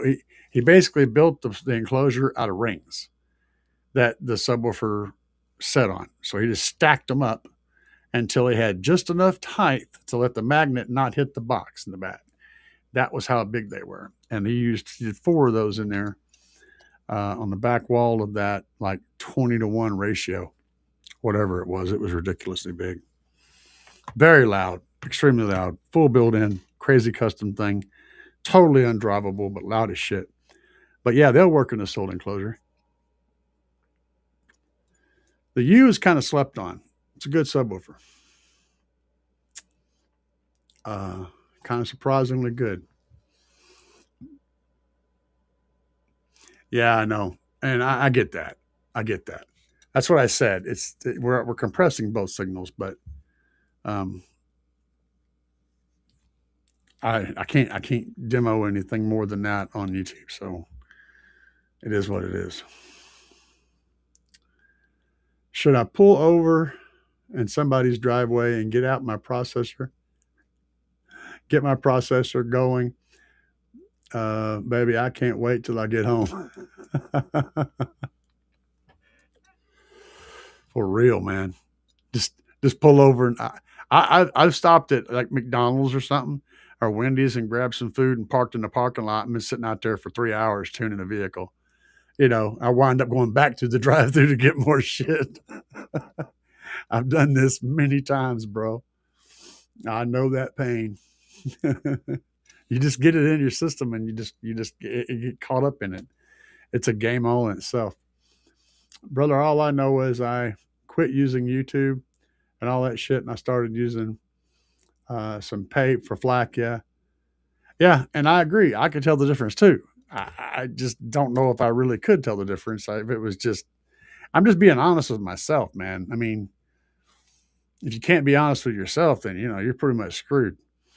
I'm listening to it going, it sounds good, but is it a difference? Is it really a difference? I'm thinking about that. Like, can I really tell the difference? And also, you got to think about this too. The streaming service may be giving you a tuned down version for, a slightly rolled off highs and everything, so that whenever you do switch, you can hear a difference. They may be creating a difference. And if you say that, no, they would never do that. Bullshit. Money. They're going to do it. If they can, if they've thought of it, they're going to do it. They're going to just kind of tone down that track so that when you listen to this one, you go, oh, that sounds way better. You think that won't happen? It will. So it's a lot of questions. And it's what I do when I'm not doing this stuff. Okay. What I do is basically sound engineering shit. I am many hours a day, I am mixing and mastering music. So I'm listening to so much different shit and I'm hearing all these different elements. I'm getting a chance to listen to this in real time with a good quality sound around me to hear the differences as they come out. And I'm more of a person that can actually judge it because I'm sitting here exposing myself to multiple different levels and different grades of signals. And a signal is a signal. If the signal is accurate, it's accurate. It's just that simple. I mean, a broken up weak MP3 is going to give you little blocks. It's going to connect the dots. It's not perfect, but a pretty decent resolution MP3 to your ear is not going to sound any different. It's more about how well it's mixed and mastered than anything. That's going to break the difference. But it is what it is, man. I mean, yeah, is there a difference? Yes, there is a difference. You can see the difference in the graph. But can your ear hear the difference? That's the question. Mr. Glitchy, depending on if you want higher tuning. Okay. All right. I'm missing that one, but that's okay. Yeah, I can imagine the difference. Let's see. Is this is the most biased test? You're talking about my, yeah, it wasn't biased. It's just they're both being compressed and streamed. So, you know, ultimately, you're only going to get the best quality that YouTube will actually, technically, you're going to get the best quality that Restream can send you, because YouTube is working with what? So it's going from my computer through Restream, then to YouTube, and then to you. So it's going to be a compromised signal, but you know, what the hell? CD is uncompressed, yes, but it also is digitized. That's how CDs work. It's like dots. It's dots and dashes, on and off. And it works the same exact way. Well, for all practical purposes, it works the same way an MP3 does. It's essentially not a continuous wave. It's different platforms of a wave that the little computer in there, the little DAC that takes it and turns it from a digital signal to an audio signal, converts that, and it goes, okay, this dot's here, and this dot's here. That means there should be a line connecting those. Okay. So the DAC is the important part.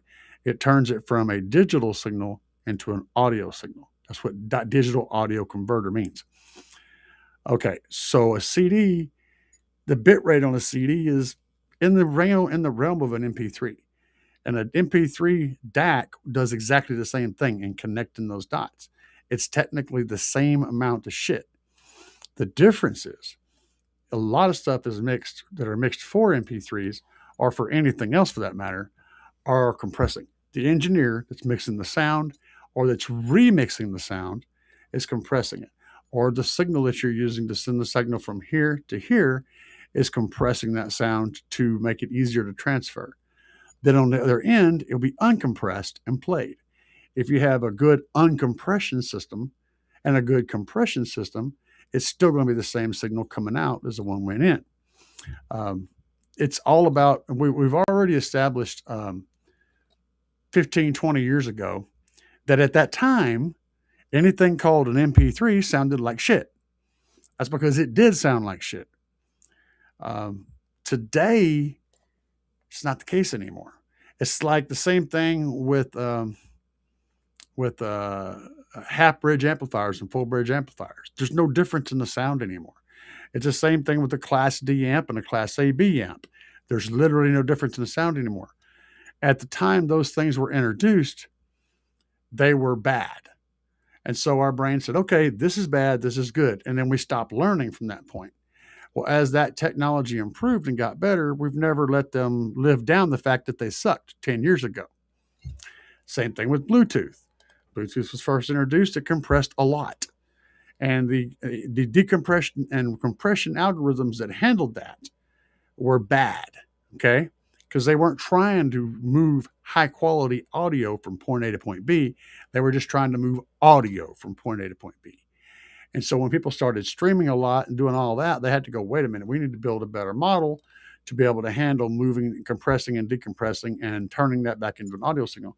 And they've been working on that, and they've gotten better and better at it. And to the point now, my whole Tahoe runs off Bluetooth. I run a tablet that feeds a Bluetooth signal to my DSP. That's how my audio gets back there. That's how I also did it in my pickup truck. And I had a SQ set up. And I had SQ judges sitting in my vehicle blown away by how good it sounded. And I was straight up streaming freaking MP3s over Bluetooth to my DSP. And they were sitting there with their eyes wide open going, this sounds amazing. So I know that it happens. Right now, like I said, we've just gotten adjusted to this, and we don't want to change. And I have to keep changing. I'm not allowed to be a stick in the mud like you guys are, right? You guys can go, oh, well, I'm just going to do this and just turn me off, and you're good. And I understand that. I can't do that. I have to keep evolving because times change, and I have to stay up with what's happening. So I'm very much on top of that. And I gave you a whole lot of information there, and not all of it was 100%, but it was close enough. The CD and MP3 are not the same thing, but they work a lot in the same way, and they're going to give you about the same quality now. In fact, there's MP3 files now that are significantly higher quality than CD files. But we're okay with CDs because that happened back then when we thought, and they were such an improvement over what we were listening to beforehand, that CDs became amazing, and they were amazing. And so now your brain says, well, CDs are awesome, always awesome. Nothing else comes along is going to be better than a CD because it's awesome. But when you do the math, it's not awesome anymore. It's actually inferior. That said, I still heard stuff from a CD that I didn't hear any other way. I will say that, and I can't explain it. So there may be some merit to it, but by the words and the books and the paper and the math, it shouldn't be that way. Williams says, you're going to get mixed reviews. That because some people just can't handle in your face versus slightly muffled, calm type track. Sure. Absolutely. You put me up with that test. I think I like both of them. Surprising, huh? I got 300 amp hour lithium. You want to hear that track? You guys want to hear that track? I haven't got it up on Spotify or anything yet. It's just dwelling. I'll play the whole track for you. It's kind of crazy. I'm not sure that I'm going to upload it. It may be one of those that never gets up, but it's cool. Shit, you know what? Let's do it. I'm feeling it. We'll do the wave version, so we'll have the maximum resolution. Hang tight.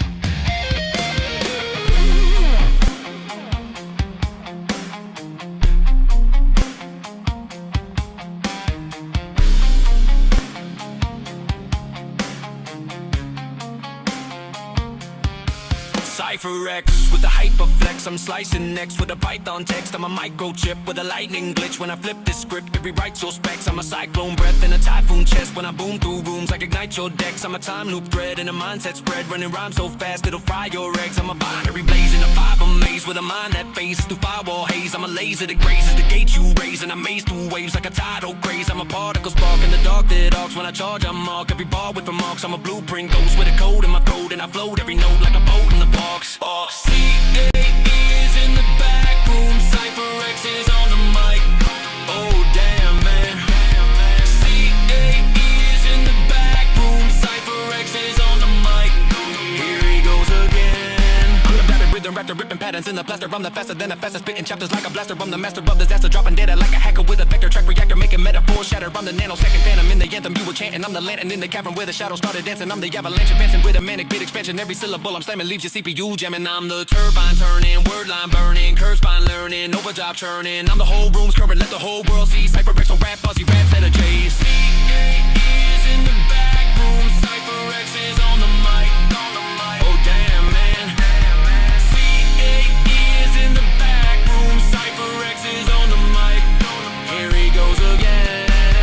Cypher X X with the megaton mind spin, winding the lines in a spiral designing, rhyming and climbing a titan, igniting, slicing the silence with violent time. I'm a quantum collision, a vision, revision, a prism, a rhythm with surgical precision. I break down friction with algorithmic diction and flip whole scripts with a coder's incision. I'm the overclock cortex, vortex, force flex, torching the decks with a hex in the floor steps, storming the circuit, disturbing with words that's burning infernos and virtual doorsteps. I'm a voltage ghost with a bow compose, overload mode when the flow explodes. I fold time over like a woven code, then I roam through zones with the pulse roads. I'm a satellite slash with a battle cry crash. On a rebel my math in a technical flash. I'm a radical fan, I'm a graphical rap, grip in the track like mechanical clamps on the rapid fire riddle with the raptors middle. When I snap I whittle whole maps to scribble. When I blast these symbols, passion mental temples till the beat collapse and the wire sizzle. C-A-E is in the back room, Cypher X is on the mic. Whoa, yeah, yeah, yeah. C-A-E is in the back room, Cypher X is on the mic. Here he comes. I'm the nuclear linguist, the luminous mystic, delivering lyrics with physics so cryptic that the faith and logistics go ballistic, shifting existence within sticks. I'm the friction that fuses the music's acoustics.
Appreciate that. Sorry, guys. I have my mic turned off. What did y'all think about that track? Let me know in the comments.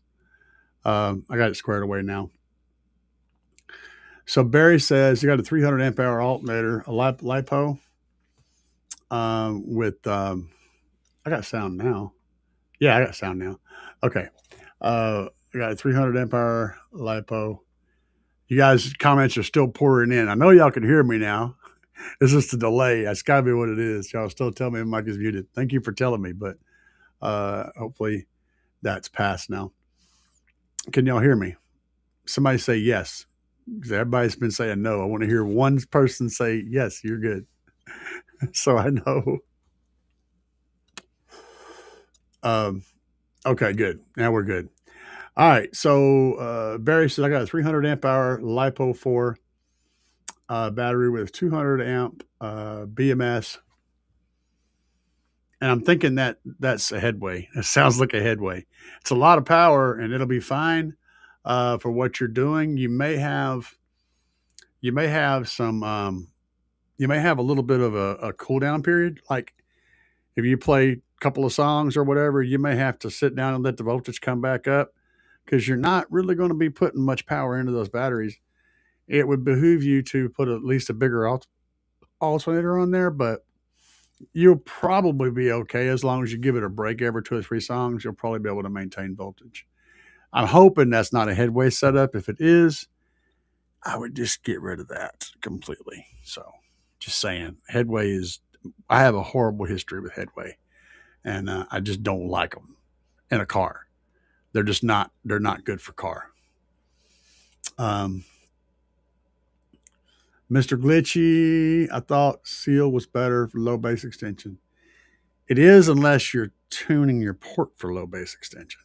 See, I tune my shit down like right now. My Tahoe's tuned at approximately 27 to 28 hertz. I can play 24 hertz at full power without any damage. That's a big difference, but that also means that my upper bass is limited to about 40 hertz. So my bottom shelf is around 22 hertz up to about 40 hertz is what range I can play. which is perfect for the shit that I do, which is why it's tuned that way. So yeah, you can tune and get that low extension. Seal is going to get you low extension by default, but it's also going to fall off. So as I said, there's always trade-offs. A sealed enclosure is going to give you a rolled off low extension that goes down really low, but it's going to lose authority down low. But it's also going to be able to play much, much, much higher. So you're going to be able to continue playing bass up into the 100 hertz, 120 hertz, 150 hertz range with a sealed enclosure, where with a ported enclosure, even tuned appropriately, you're going to have a much narrower space that you can play, but you can play all of that with authority. So there's trade-offs. I can definitely tell an SQ spike from the first one to the second one. Maybe that's just me. I don't know. Hey, you know what? We can look at it. I'll do that in a second. I'm going to do that. I'm going to do another experiment. You know what? Let's do that now. I'm going to do that right freaking now. We're going to look at it. We can't hear the difference because we're listening to compressed shit. But I can put both tracks in Audacity and we can look at what's different. We can look at exactly what's different. So give me just 1 second here and I'll do that because I think that would be a cool idea. I don't know why I hadn't thought of that already today. I'm a slacker. Just call me a slacker. Let me open up a different one. I'm already working on a song in here, but I'll open up a new one. And we'll minimize that one. So now I'm going to let you guys, I'm going to put it in here. I'm going to drop in X, and I'm going to drop in the other one. Okay. Well, this isn't going to be a fair comparison because one of them I never completed mastering it. That's probably why you're hearing the difference, by the way. I didn't finish the mastering. Let me see here. Hang on. So, would that be a better? That works. All right. So now we're going to go over here. I'm going to move this over to the other screen and put this over here. And we're going to do things and stuff. Now we're going to do a full Andy and we're going to look at it. Okay. So we're going to look at it. Let's look at it. All right. Now, one of these two tracks is the WAV file, and one of them is the MP3 file. Now, looking at them, you can see a little bit of difference in those two, can't you? Look at that. Let's see here. Let's zoom in on where we get to the right at very beginning here. We're going to keep digging deeper. All right, and I want to show you what, this is going to be hard to move slowly.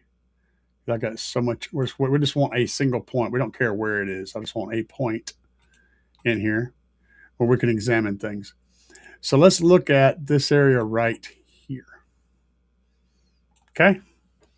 Now you guys pay attention. Don't be sleeping in the back room. So on one of these files, you see this one right here. You see how that sound wave runs up and then it goes back down and back up and back down.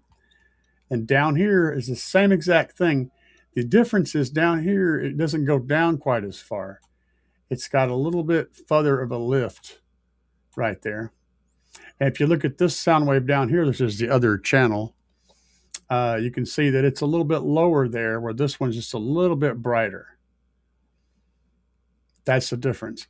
Let's look over here at this section here. Over here, you can see that this sound wave here is coming down below the line this amount, and down here it's coming down below the line slightly more. Very slightly. But it's a difference. Can you hear that? I don't know. Let's zoom in further, because if we want to see the amount of a difference, let's get in here deep. That's too far in. You can't even see anything. But what you should be expecting to see is one of them to be all speckled like little blocks, and one of them to be nice and round. But they both look the same, except for the slight differences in the amplitude. Like in this section here, if you look at this section, this one has slightly more amplitude than this one does. And honestly, you know, That's the difference. So how much of this is perceivable by your ear? I don't know. I can play them again. I can play them one at a time. See, I can go down here and mute that one and play this one.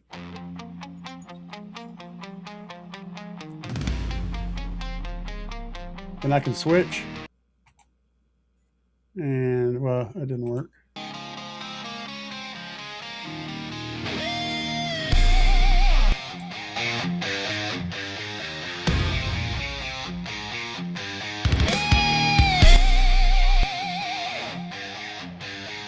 About together, put them both together.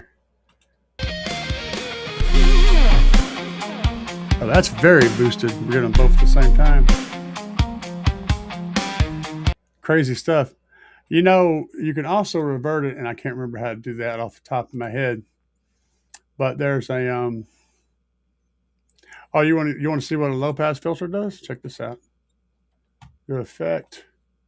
We go down here and do a filter. We'll do a low pass filter on this bottom one at 35 hertz. Apply. Watch what happens. Ooh, look at this. Look, nothing but bass. Nothing but bass. If we solo that one, so we go down here and solo it. That's all you get. That's the bass line that I built in this whole track. You can see it changing down here. That's all the bass notes that I built in here when I made this track. It's all low frequency stuff. I can actually select a portion of that, hit analyze and hit plot spectrum and see that that is a peak of 31 hertz right here. It's peaking at 31 hertz. That means it's a 31 hertz note. If I do that one, I don't remember. Yeah, it's 31 hertz too. Whatever you select, what is that? I don't know. Analyze, plot spectrum, 31 hertz. But yeah, that's how you can tell what frequency the note is. I love this. This is the kind of stuff I do all the time, all day, all the time. I mess with this shit. So, good times. Good times all around. Sharing stuff with you guys. I love sharing you guys stuff. Teaching you. I don't want to tell you to go buy this because it's the best. I want you to understand. I want to teach you how to understand the things that you need to understand to know why you need to pick a specific thing over another specific thing. Or maybe one works better in one situation or one works better in a different situation. You need to understand how to fish. I don't want to just hand you fish. So that's my theory on Frank Bennett. I normally don't jump ahead in the comments, but I know I'm kind of far behind on them right now. So that track is a 31 hertz track. That's its bottom end. It's more designed for impact. It has a ton of impact. Okay. Let me go back here and finish up because I got to catch up. I don't want you guys to think I'm ignoring you. Yep. I understand that completely. Let me skip through here a little faster. Yeah, this is the most biased test ever. Yep. CD is uncompressed. That's kind of a complicated statement. There's a difference between EQ spikes from either track.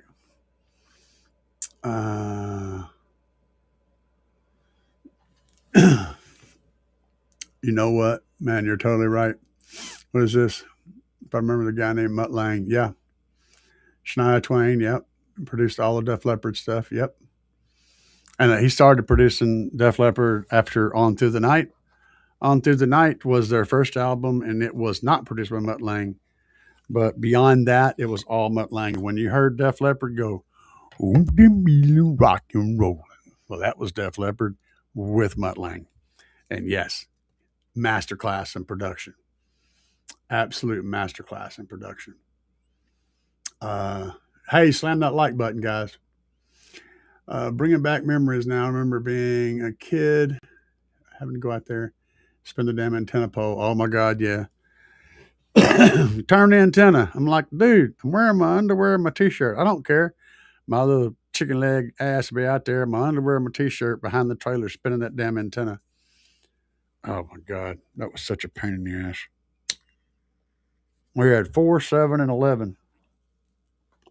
And one day I was screwing around and discovered that you could get 16 on UHF. And it was a secret. Nobody knew about it. And I was able to watch all kinds of cool shows on channel 16. Everybody was like, what the hell is 16? That shit didn't exist. I'm like, check it out, man. You use these other 2 screws and you can go to 16 and look at this. You can watch this cool stuff. Yeah, that was a secret, man. This childhood was a son of a bitch. Let's see here. One guy. Oh, welcome to the green team, Barry. Welcome to the green team, my friend. Glad to have you. One guy here said he thought Sealed had better base extension. Yeah. Yep. I agree with that. Yep. Kevin Gain helps to sort that out. Sure. 100%. That could be we could do a whole show on sealed versus ported. I mean, and we still wouldn't even scratch the surface. So yeah, but you're right. So who's got the king title out there right now? These shows, I haven't heard it, but I think EXO's build is something hard to beat. EXO is not the loudest. Not even close, unfortunately. And Bruce is what y'all know about Bruce or EXO is he's energetic and fun and all that stuff, and he builds cool stuff. What you don't necessarily know is that Bruce is one of the most warm, gentle, soft-hearted, caring human beings you'll ever meet in your life. He's a very, very deep emotional person. And he loves hard in his life. You know, he's a really cool guy. That's all I can say. I don't want to get too deep. Just know that he's a wonderful person. Now, having said that, and his shit is wicked loud. I mean, I think he's up around the 70 mark now, but he's nowhere near the loudest thing out there. When it comes to demo vehicles, he's probably maybe in the top 30 in the United States, I'd say. And I'm just rough guessing as full demo vehicles. When it comes to sound pressure, like straight up meter stuff, his build wasn't built specifically for that. It's still loud as shit, but it's not even in the top, probably in the top 50. But he's that's a big freaking crowd of people he's in. You're talking about thousands of vehicles. To be in the top 100 is crazy. So, yeah, I really want to get a demo in that thing. Sealed gets no love on YouTube. I'll take the smaller enclosure. Lower root delay. Yep. Faster transients. Yep. Shallow roll off. Sealed any day over average. Yep. Absolutely. 100%. For SQ, I absolutely love running sealed. And my favorite enclosure, my favorite subs still to this day is the TW3 and the TW5 from JL Audio. Those little sealed thins are just so good. They're so clean, and they sound so good in a very, very tiny enclosure. I mean, just they still blow me away every time I hear them. There's just so much there for such a small thing. Yeah. Yeah. That's the thing. It depends on what you're doing, man. You know, if I'm dagging out on some freaking SQ stuff, I love it, dude. I love it. I get a kick out of both. I get a kick out of both for different reasons. I enjoy both. I'm definitely not one side or the other. I love the SPL for the shock value and the crowd and the engagement with people. That's the fun part of that.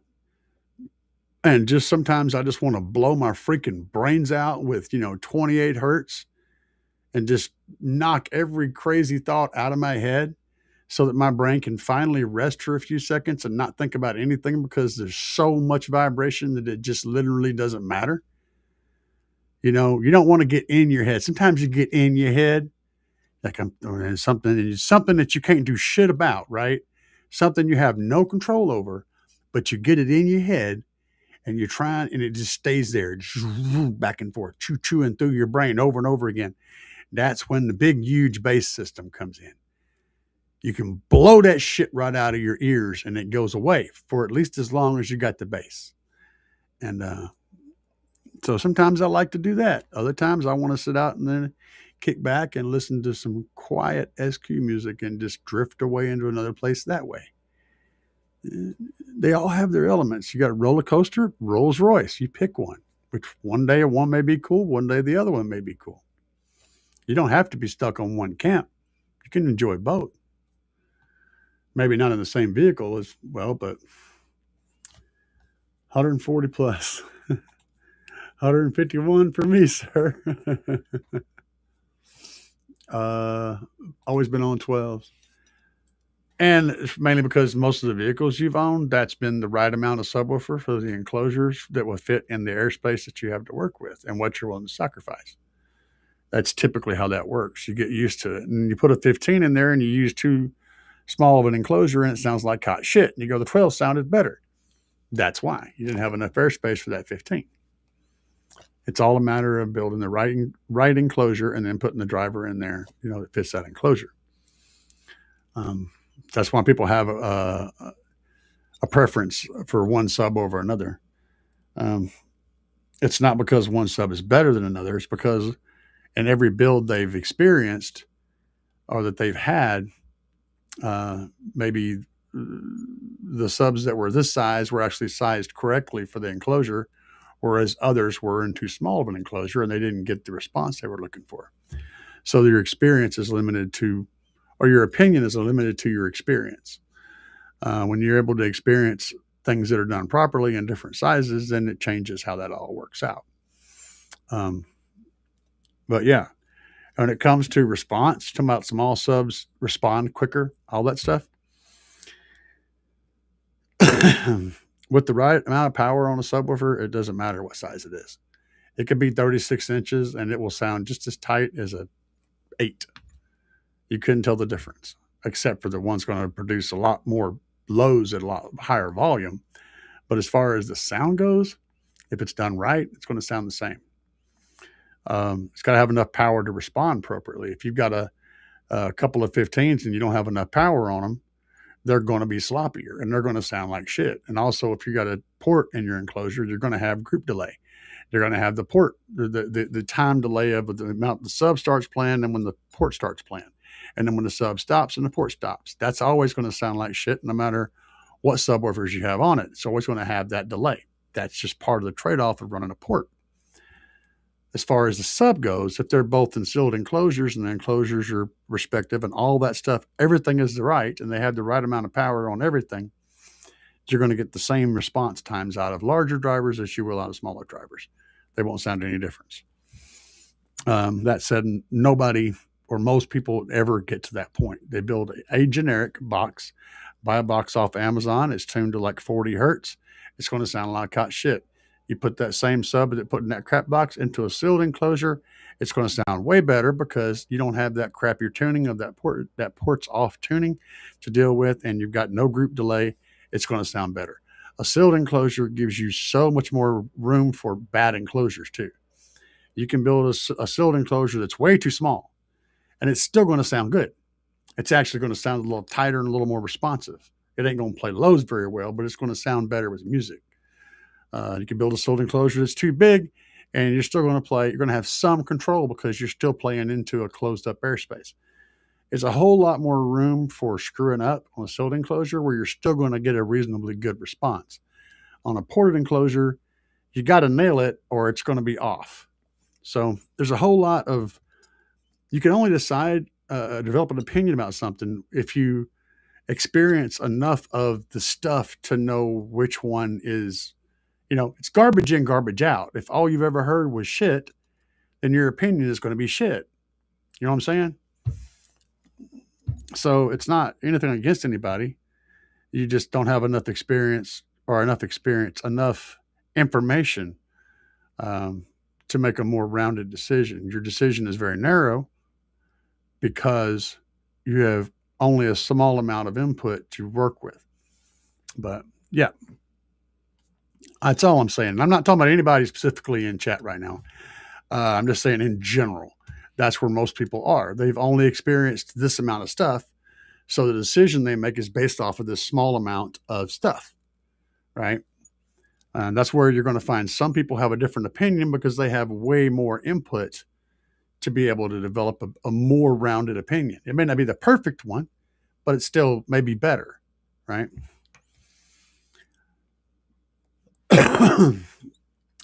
Tens and 12s. That's Frank's a perfect example. Typically have the best ratios, low moving mass, blah, blah, blah. Yes, yes, yes. But again, that's because he has either following what somebody else has told him or he's only heard garbage big subs or garbage builds with big subs, right? So his input is limited. And he's developed this opinion where 10s and 12s are for him. I get it. And there's nothing wrong with that. It's just kind of an uninformed opinion. Like think about it like this. I mean, I'm just going to straight up tell you, like concerts, those guys use 15s, 18s, and sometimes 20-inch drivers to play guitar, to play vocals, to play everything. Now, if a large cone couldn't move fast enough to reproduce accurately, they wouldn't be using these big drivers. The fact is they can, as long as they have the right amount of power and the enclosures are built right, they can absolutely produce those same frequencies and those same transients as quickly as small subs can. It's just a matter of having everything right. That's just a simple fact. Chief says, I'm going to be running about 5,500 watts, 01 Suburban. Better do a battery delete or just have a trunk under 10K in the back. Or run a dual alt. A 10K with a 5,000 watt amplifier on a stock alternator, I'm assuming, it would be fine. You'll get more benefit out of the 10K than you will out of a second alternator. Significantly more benefit. That said, you'll be able to take that 10K to a whole higher level with the second alternator later. So if I just want to do alternator or battery first, I would do the battery 100%. You're going to see way more gain from that than you would by, you may not see any gain at all adding a second alternator because you won't be able to charge your AGM battery can only take in so much power at a time. So no matter how many alternators you have, it's still only going to be able to take in this amount of power at one time, which means it's going to lose voltage no matter what. And you'll be like, what the fuck? I put 3 alternators in this thing and I'm still dimming my headlights. It's because your battery can't take the power they're trying to deliver. However, putting the lithium battery in there will allow the alternator you currently have to be able to feed it as much as it can. And it's going to have enough reserve to kind of compensate. With little breaks in between, it's going to be able to keep up no problem. I played a show, and then in other stuff, I had this video I just put up where I played an unbelievable amount of time off of my batteries. My alternator wasn't even working. And I was playing just off my batteries. If you guys, I just put a video up about this, watch that video. I'm not telling you shit. I'm telling you, go look at what I already done. I've already been there. It's a real thing. That battery is crazy. Little Banger 5K versus Shriko 7,500 amp hour DIY kit. LTO. I'd go with the 5K over the LTO kit. It's more power dense. And it's going to have its own balancer and great bars and great build quality. So what you'll get with that 5K is better than what you would build with that DIY kit. Straight up. Besides that is the chemistry. LTO is not very power dense. So I would go with the 5K, depending on the price. If that kit you're looking at building is really inexpensive, then maybe it'd be a harder decision. What's up, man? What's up? Big up, car auto community. I got the coaxials, Spine 6.5, best EQ for them. AD DSP 68AT. I got one of those. I got a 4.6 over there on my shelf. 4.6 AT. Um, no, it's not your DSP, bro. It's your skills. I got coaxial 6x9 front doors and coaxial 6.5s. Yeah, you've got a great DSP. You just need to learn to use it.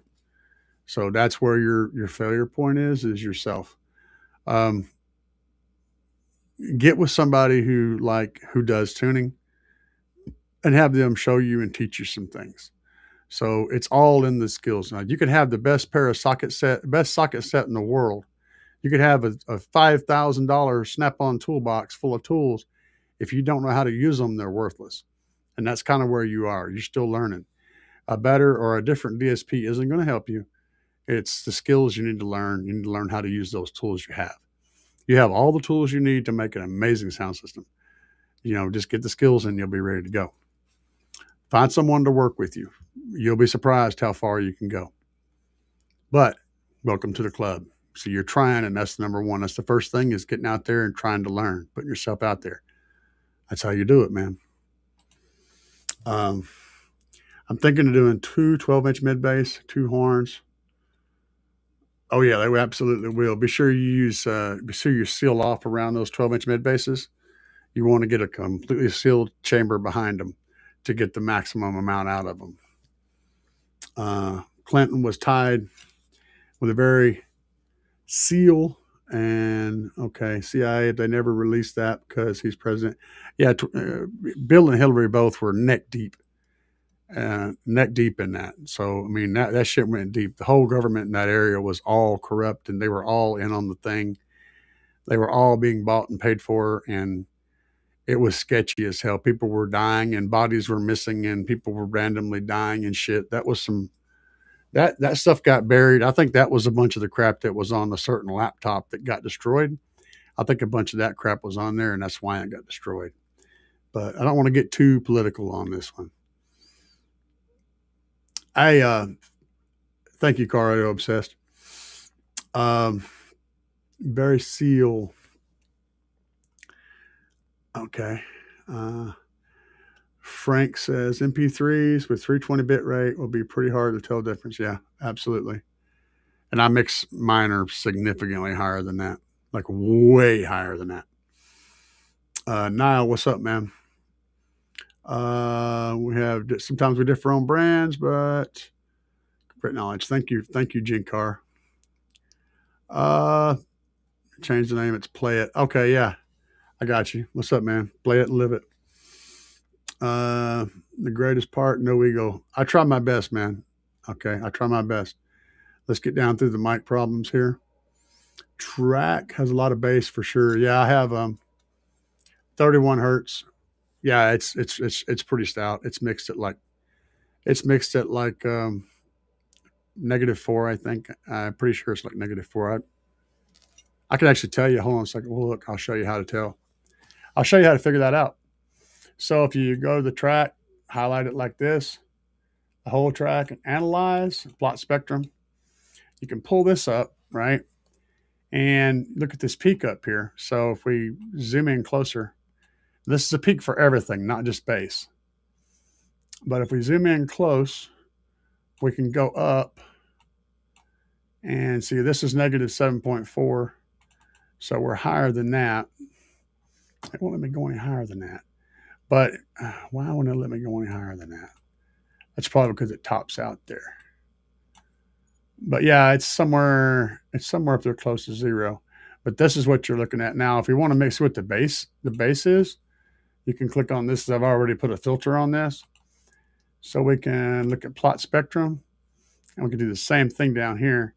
And you can see that's -5, and we're still going. -5.5 and -5.6, we're still going. So it's close to 0. You can see, all right, so the top of this blue line right here, right there where my cursor is, that's 0. Where it goes from white to gray, that's 0. So we're nowhere even close to 0 on the bass. Now, when you're looking at the whole song up here, you see these little tiny peaks. Let me unmute this. See these little tiny peaks that peak up like that? Well, they will show an amount that's up here this close. It's like if you're doing an analyze and you see that it's like 0, But then you notice these little peaks, like that little peak right there that runs up high. That little peak will make it look like it's much higher. So what you first want to do is take your track and cross it over so you can see where the base is, what looks like this one down here. And then you would analyze this and you can get a more accurate reading. But that's one of the ways you can use Audacity. Audacity is a monstrously powerful tool that is so overlooked, and it's free, guys. You can just, go over to Ninite, Ninite, and use them to download your shit, because that way you don't get any crap. Use Ninite, and you can select all kinds of programs that you want and download them all. And Ninite will automatically decline all the little check boxes that are going to spam you and going to install random crap. It's going to automatically cut all of that and then just install the program that you want. It's a great way to get software without having to go looking up each individual site. You can get all your file decompression software, audio stuff, all that kind of stuff. Just go over to Ninite and check it out. Ninite. For your computer, I don't know about for anything else, but just sharing some information. Let's see here. Brazilian amplifiers, even through input sensitive 4 volt. It's just the way they design their shit. So they're designing it to work within the ecosystem that they have, and their source power is usually fairly low. So they designed their amplifiers to run on the source power in that area. I don't have anything else to do with that. It's just the way they decided to design it. I'm not a fan of low voltage input. I'd rather have higher voltage, because higher voltage rejects noise. You have a higher signal to noise ratio whenever you have a higher signal, because the noise is a constant. So if you've got a lot of noise in your cabin and you got a 1 volt signal, that noise signal to noise ratio is fairly close, which means you're going to tend to get lots of hums. But if you have a lot of signal and the same amount of noise, you're going to get way more signal than noise, and it pretty much eliminates that bottom end hiss that you hear. That's why I like having a hotter signal. That, and it's also better for dynamics. My brain hurts. Okay. I remember a long time ago when Napster would take 8 hours to download a couple of songs. They sounded great. Yeah, it's because we were downloading over a 56K modem at like 22K, like half of a 56K power. It's like, man, that was so bad. But it was great. The first time you ever got on the computer and looked up a nudie picture, right? And you were waiting and you saw the top of her head and you just keep waiting. It was line. And you're like, come on, man. You guys all did it. Oh, man. You're like, well, why do that when I got magazines right over here I could look at? But this is different. This is new, right? What chemistry of lithium would I recommend? I like LiPo4 for its compatibility with AGM setups. The chemistry is similar enough to AGM's resting voltage range that you can typically run them together, as long as you're not letting them sit for a long period of time. If you're daily driving it, you can typically run those together. LT4 is more tough. It's more bulky. It's not as power dense. It takes up more space. And it's more expensive. But it is ultimately safer. LiPo4, the good LiPo4, is actually very solid and very safe and more power dense though. So I recommend LiPo4 for this for the most part. Right at this moment, things will change in the future though. I'm running LTO lithium. It's just a preference of mine. I keep my truck parked in my garage. I know it's not going to burst up in flames. Yeah. Well, the thing is, if you make a lithium battery fail, let me explain this. So if you manage to fail a battery, here's when it will fail and how it will fail. Outside of mechanical damage, okay, so if you had somebody out in your garage with a drill and they drilled into your battery, there's a real good chance it would fail. LTO probably would fail in less flames. LiPo4 would definitely not fail with less flames. It would be more intense, but it does require that direct damage to do that. Now, The way it's going to fail, if you're going to fail it most of the time, though, is this way. Super cold, and you have a dead battery, a super cold, dead lithium battery, and you crank up your shit, and you're putting 300 plus amps into it. That's when it's going to fail. If it fails, that's when it's going to fail. So you're going to be participating in that. It's not going to spontaneously combust in your garage. It's just no conditions that'll make that happen. Even if it got ridiculously cold and completely froze, like 500 degrees below 0 Fahrenheit, right? It still wouldn't fail.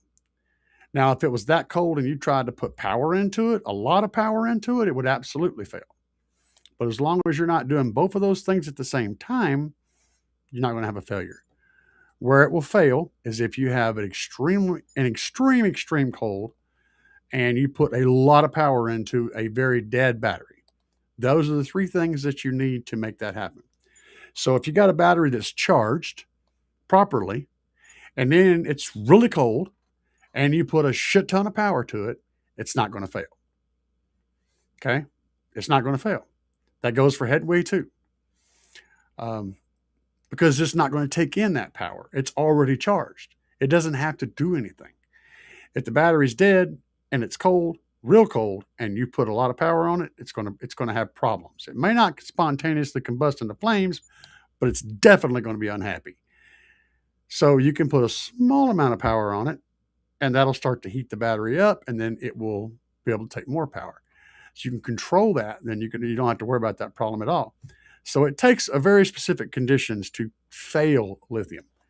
The other way you could potentially fail lithium is if you manage to draw more power out of it than it can safely discharge faster than it can handle it.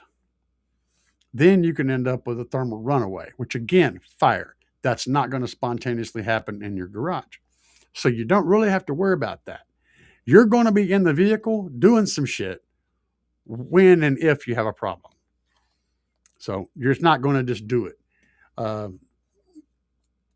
Anyway, hopefully I gave you guys a little bit of knowledge. Now, as far as trunked under lithium batteries go, these guys were all designed to work in Siberia. They were designed for the Chinese military. Those cells are ridiculously good at handling low thermal temperatures. They're rated, Brandon rates them down to negative 32 degrees Fahrenheit.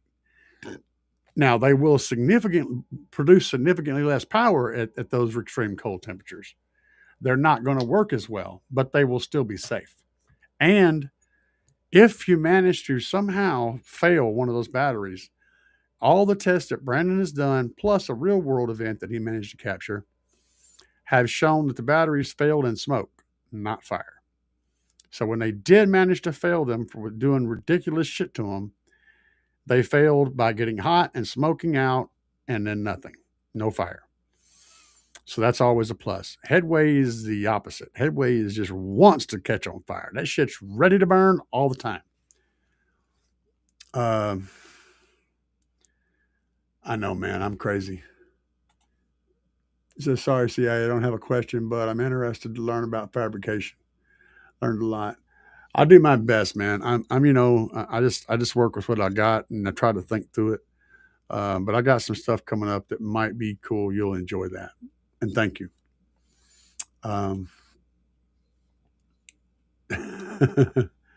No kidding. Let's see here. I got a 45 amp. I'm trying to catch up. 4,500 amp currently. Okay, this sounds like some big shit. I got 4,500 amp currently. But now with these lithium, I wonder if I should get one sub to handle that and then upgrade to a second sub later. And then get a 10K amp or just leave it as it is. To be honest, dude, to give you any kind of really good information, I would need to know more about the setup, and we would just need to talk because there's a lot of other stuff involved in that. And I'm not just going to throw, hey, do you need this and this, and your Bob's your uncle, because that's not accurate. I need to know a lot more about what's going on, and we'll have to sit and focus on that and figure it out. But yeah, that's just a lot to think about. I just got a B2 610, called it 16. You must be using voice to chat on the way. Would you do the RTA deal? I didn't research it enough. How would you do the RTA deal? I use a tablet, and I use a tablet and a microphone. You can use a tablet with the microphone that comes on the tablet. And now, a lot of the purists out there are going to tell you, oh, no, you can't use that because it's not calibrated. Well, I'm going to tell you something, sir. Um, so, the microphone on personal devices, like, for example, this, the microphone that's down in there is actually extremely high quality. Those mics are really good, and they are very much calibrated for that phone. However, they're calibrated to a curve. This is the important thing. This is the part where your ears need to turn on. Okay. So they're calibrated um, to work best in the vocal range. So they're going to give more of a peak to uh, anything between like 300 hertz and like 1200 hertz, that general range. Okay. They're going to amplify that.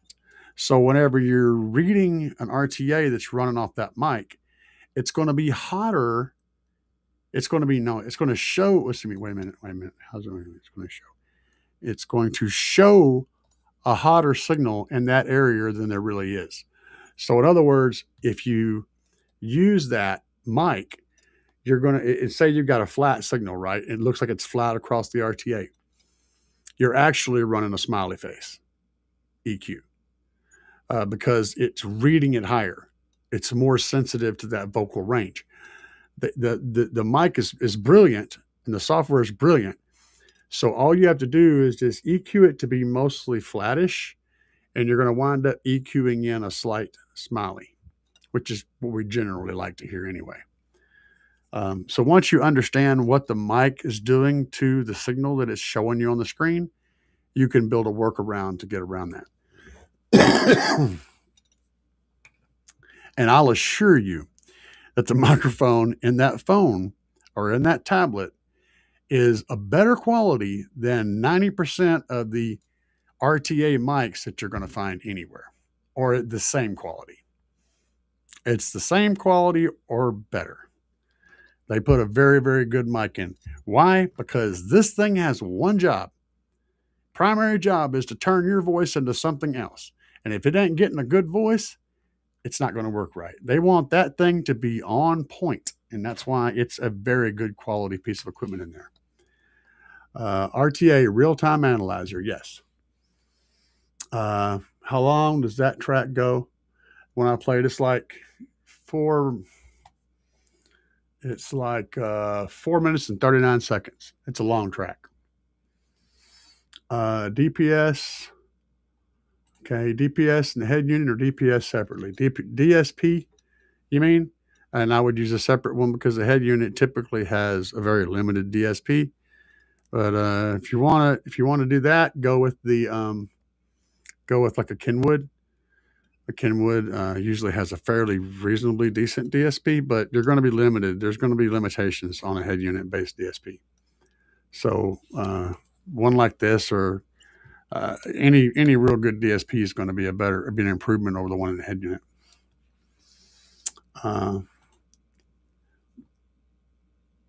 Cool, man. DSP Bluetooth, yeah, that's what I do. It sounds great. You guys get my shit? I ever get a chance to listen to it? I mean, it just does the thing. I don't know what to tell you. It does the thing. It does it, and it does it all the time, and it does it over and over again, and it does it under extreme circumstances. I can't make it fail. So there's that. Crescendo actually back. Their new subs look great. Don't know. And I mean, this is purely guesswork on my part. I'm not following that. But there's always a good possibility that the company could have been bought by somebody else, and they could be using a Crescendo name. I have no idea whether the case is. And like I said, that's pure hyperbole. I have no idea if that's correct. That's just me taking a wild guess. but it's a possibility. But I don't know.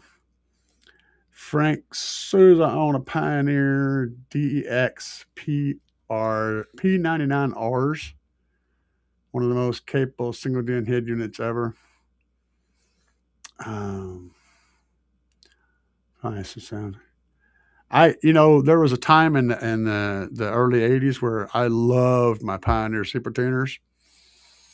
But then whenever the '90s come around, and the late '80s and '90s come around, I got hooked on Sony. I always liked the cleanness of the Sony head units. It was just better designed for your fingers and your eyeballs. You know what I'm saying?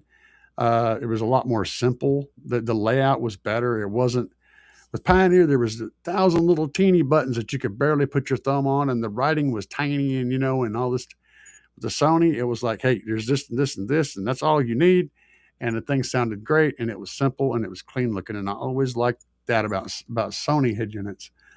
And then I got into, you get up into the late '90s, up into the current time frame, and I started doing Kenwood and JVC, but Kenwood was always, it's like a Chevy and GMC. Kenwood was the Chevy and JVC was their GMC product. They were still working with the same stuff, but Kenwood has always been my favorite. The Exelons, up until recently, about 5 years ago or so, I stopped using the head unit entirely, and now I just use a tablet, and I don't even study on head units anymore.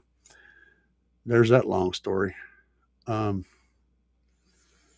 see here. I agree about the larger Pro drivers having the same speed capacity as smaller drivers. Yeah, exactly, man. Thank you. I do my best. Oh yeah, JBL, because those curves on some steroids. The JBL house curve on some steroids. Yeah. Yes, I am that old car audio obsessed. Got my notepad. Frank said, if you have an email address, I can send you some links to home and car audio builds that I've done. Sure, my email address is in like literally every video on my YouTube channel, caraudioenthusiast@gmail.com. Car audio enthusiast, all one word with an S at the end, @gmail.com. And I do keep a check on my emails. If you guys try to look me up on Facebook, I do have a Facebook page, Car Audio Enthusiast Facebook page, and you are willing to read through that. It's got a lot of stuff on it. You can post there if my bot approves you. So if you've got a fairly new account or whatever, it may not. Anyway, I can manually, if you let me know, I can manually approve you, but don't try to message me there because I probably won't get your message there.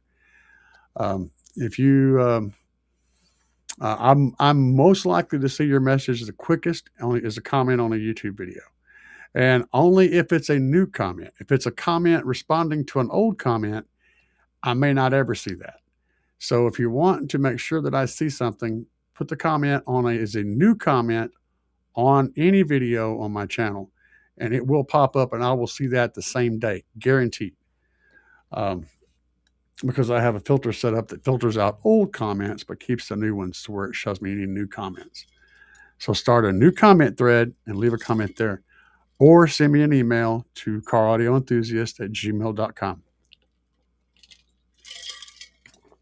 Then we can work on any other solutions for communication. I'm working on a 2010 Ford Edge.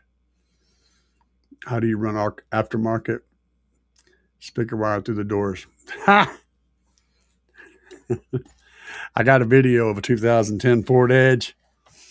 Yeah. Yeah, baby. That's fun shit right there. I did it. I literally the same exact car.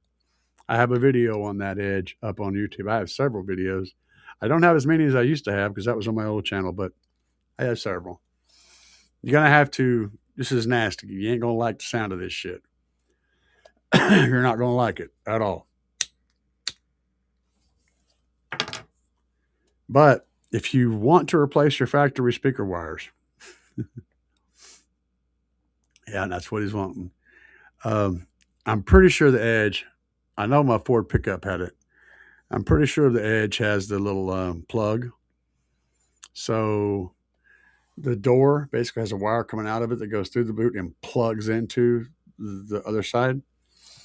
So you have to go in there and take a drill and find a spot that doesn't have a wire that's connecting from point A to point B. Find a blank area and drill a hole through the whole plug and an assembly and everything. And then you run your wire through that hole. Or you can take that plug out and pin in a wire behind it and pin in a wire on this end. That's the right way to do it. It's a real pain in the ass. But you can pin in a female. You create a female pin for the plug or the receiver, and then a male pin for the plug, and then pin it in from the back and all that shit. You can make it look 100% legit, and then it will literally connect through the plug when you plug it in. That's the right way. The other way is to drill a hole through the damn thing and run the wire straight through. Another way is to go around the plug, drill a hole through the place around that boot and then run through there and then turn the wire and go into the boot that way. It's going to suck no matter what you do. That's the unfortunate truth to that. So I'm sure your brain had already processed pretty much that result. You were just hoping that you were wrong. Frank said, Frank's talking to James. Yeah. Yep. Sometimes you can, if it's the boot, you can just run straight through it. You got to fish it through. I can't remember if it has the plug or not. Because I had the Edge and then I had the Ford F-150 back to back. And one of them, I know the F-150 had the plug. I don't remember for sure about the Edge. But yeah, you got to run wire through that boot regardless. It's a pain in the ass. It's going to suck. Get yourself one of those, go to the big box store next time you go up there for whatever, and go back to the air conditioning section and get one of those big long zip ties, a couple of them or whatever that are like 2 or 3 feet long, 4 feet long, and big huge zip ties they use to do the ducting work and shit. Get a couple of those and put them in your shop. They're really good for feeding wire. You can actually stick the wire in the end where the zip tie thing goes. You can poke them in there and they'll stay. And then you can just shove that thing through and pull your wires right on through. Yeah, you'll find tons of uses for that. That's for pulling wires.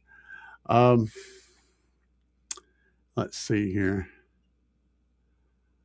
All right. I think we have caught up with the comments. Holy mackerel. You guys are busy tonight. And y'all had tons of things to talk about. Middle ground is really the best, but it takes some time and experience. So yeah, there's multiple ways you can accomplish that. It's not just one way. But yeah, you may end up having to drill through a plug, and that's fun. The rightest way to do that when you have the plug, like I said, is to pin your wires into some of the blanks. There's going to be some blanks on that plug. So you just order the pin out kit. You get the one part that goes in one side and one part, and you got to solder the damn things to the wire, and you just create an extra set of wires running through there. That's the right way. I have never done it that way. I've seen it done that way one time. But yeah, it is what it is. Oh, yeah. I'm starting to remember now. The door jambs have plastic block that has a locking lever. Yeah, you just got to drill shit, man. That's what we wound up doing, was drilling. It's a destructive process. The only other thing you can do is just use the factory wires. And if you're trying to run multiple channels, then you're just going to have to add some more. I mean, yeah, that's the only other safe way of doing it. Molex underneath that little flip lock thing. Can't remember.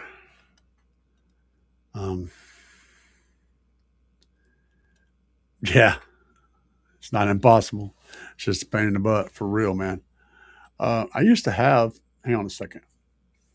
Let me see what I can find over here that you guys talk amongst yourself for a second. I'm going to look and see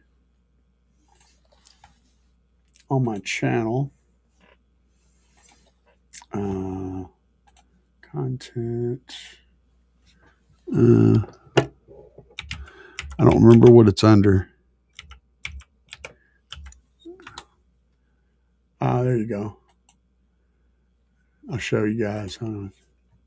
This isn't going to be an all-inclusive thing.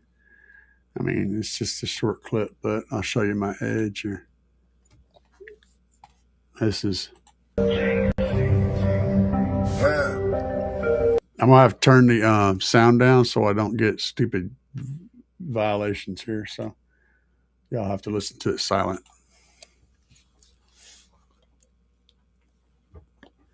That's a DS18 Hooligan 15. And I can't remember what amp I had on it. Yeah, I had that weird one on there. Then I ended up with a Hooligan 5K on that at one point. That's a lot of movement out of that sub, man. That was my little edge. One of my first and this post 2000 car audio builds was this guy. I did the headlights, the grill. It's all aftermarket. The dragon on the hood. The whole hood is actually vinyl. It's a matte vinyl. And that looks way better than I thought it was going to. I had that. I bordered that with aluminum and I had it powder coated. Looks clean as shit, don't it? Now you want one. You're saying, oh man, I got to have that. I need that in my life. Don't remember where I got those wheels at, but then we did the caliper paint job on the calipers. The headlights are straight up Amazon order stuff. Yeah, it turned out pretty good though. That's an old build. That's some of Carmel's work back in the day. When he put the amp in for me, I was still driving a truck at this time. Let's see here. I'll skip over here. That was Randy's tent work on the back, man. Thing looked good, didn't it? Down for sound bought Crescendo. That makes total sense. Complete sense. Pain in the butt. Frank says, I've cursed to high hell and wedged my fingers into crazy tight spaces. Brutal summer. Here fishing speaker wires into those same doors. Or into some doors. Yeah, no shit. Me too. Look at the launch on that sub. That right there is a good example. I built that. I'm going to go back a little bit, show you guys, talk about this. So this was just, if you watched my video where I talked about finding those two bars, those bars that had the fiber impregnated plastic. These are black. They're both ground bars. And I just put DS18 labels on them. Stickers, basically. Cut them down and made them fit into there. And it looks absolutely freaking pro, in my opinion, even though it's cut off. It still looks really good. And these things are that fiber impregnated plastic, which is like indestructible shit. So then I created my own wire loom up here using zip ties. You can see exactly how that was done. I did all this work myself. So I had to cross the wires. I had to make them look right crossing them because they came in the wrong way. So I had to make a little cross pattern in them. And notice the knuckles. Well, okay, that's the Hooligan. This is after I got the Hooligan put in there. That was the 3.5K. I'll show you right. You can barely see it, but right over here, there's a brass knuckles imprint. It kind of shows up every once in a while if you get just the right angle. And that was the DS18 logo. We wrapped all this with vinyl. The whole center console was wrapped in red vinyl. So there's two different little video clips here together. This one is the one when I finally got that DS18. I had the 3.5K, then I went to the 5K after that. That's a nice little amp, but they're pricey as hell. And that sucker got down too. It was pretty loud. For a single 15, it was impressive. There you go. Some glass shaking. Kind of give you an idea just what was going on in there. It was pretty busy. It's a pretty cool ride. Oh yeah, you notice the headlights are tinted now? So I got different ones. So they're smoked. Now, I don't remember who it was that has the Ford Edge, but tell me, does your Ford Edge look that cool?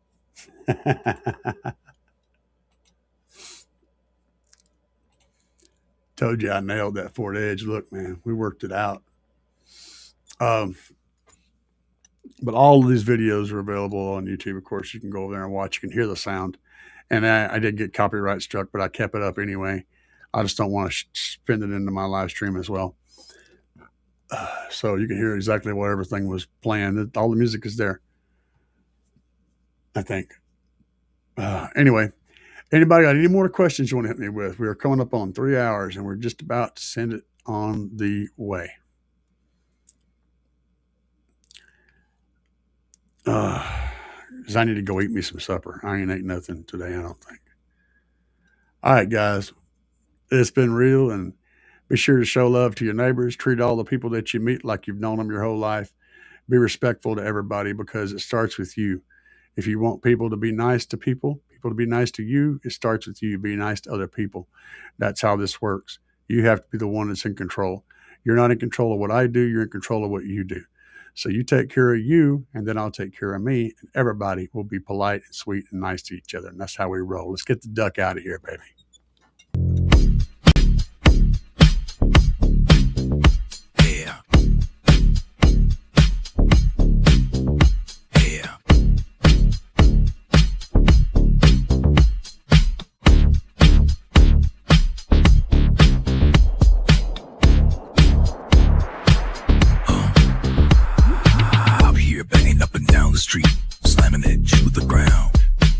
Subwoofers are getting loud, you can feel the booming sound.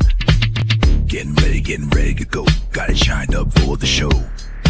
Hours charging, amps are amping, gonna let the woofers blow. Another one bites the dust. Another one bites the dust. And another one goes, and another one goes, and another one bites the dust. We got more at home, another one bites the dust.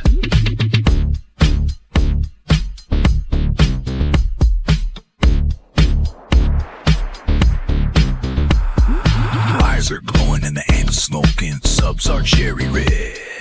Let me keep jamming, gotta keep the bass slamming, gonna go hard till they're dead. Full power, gotta let it go, 20 hertz in the floating air.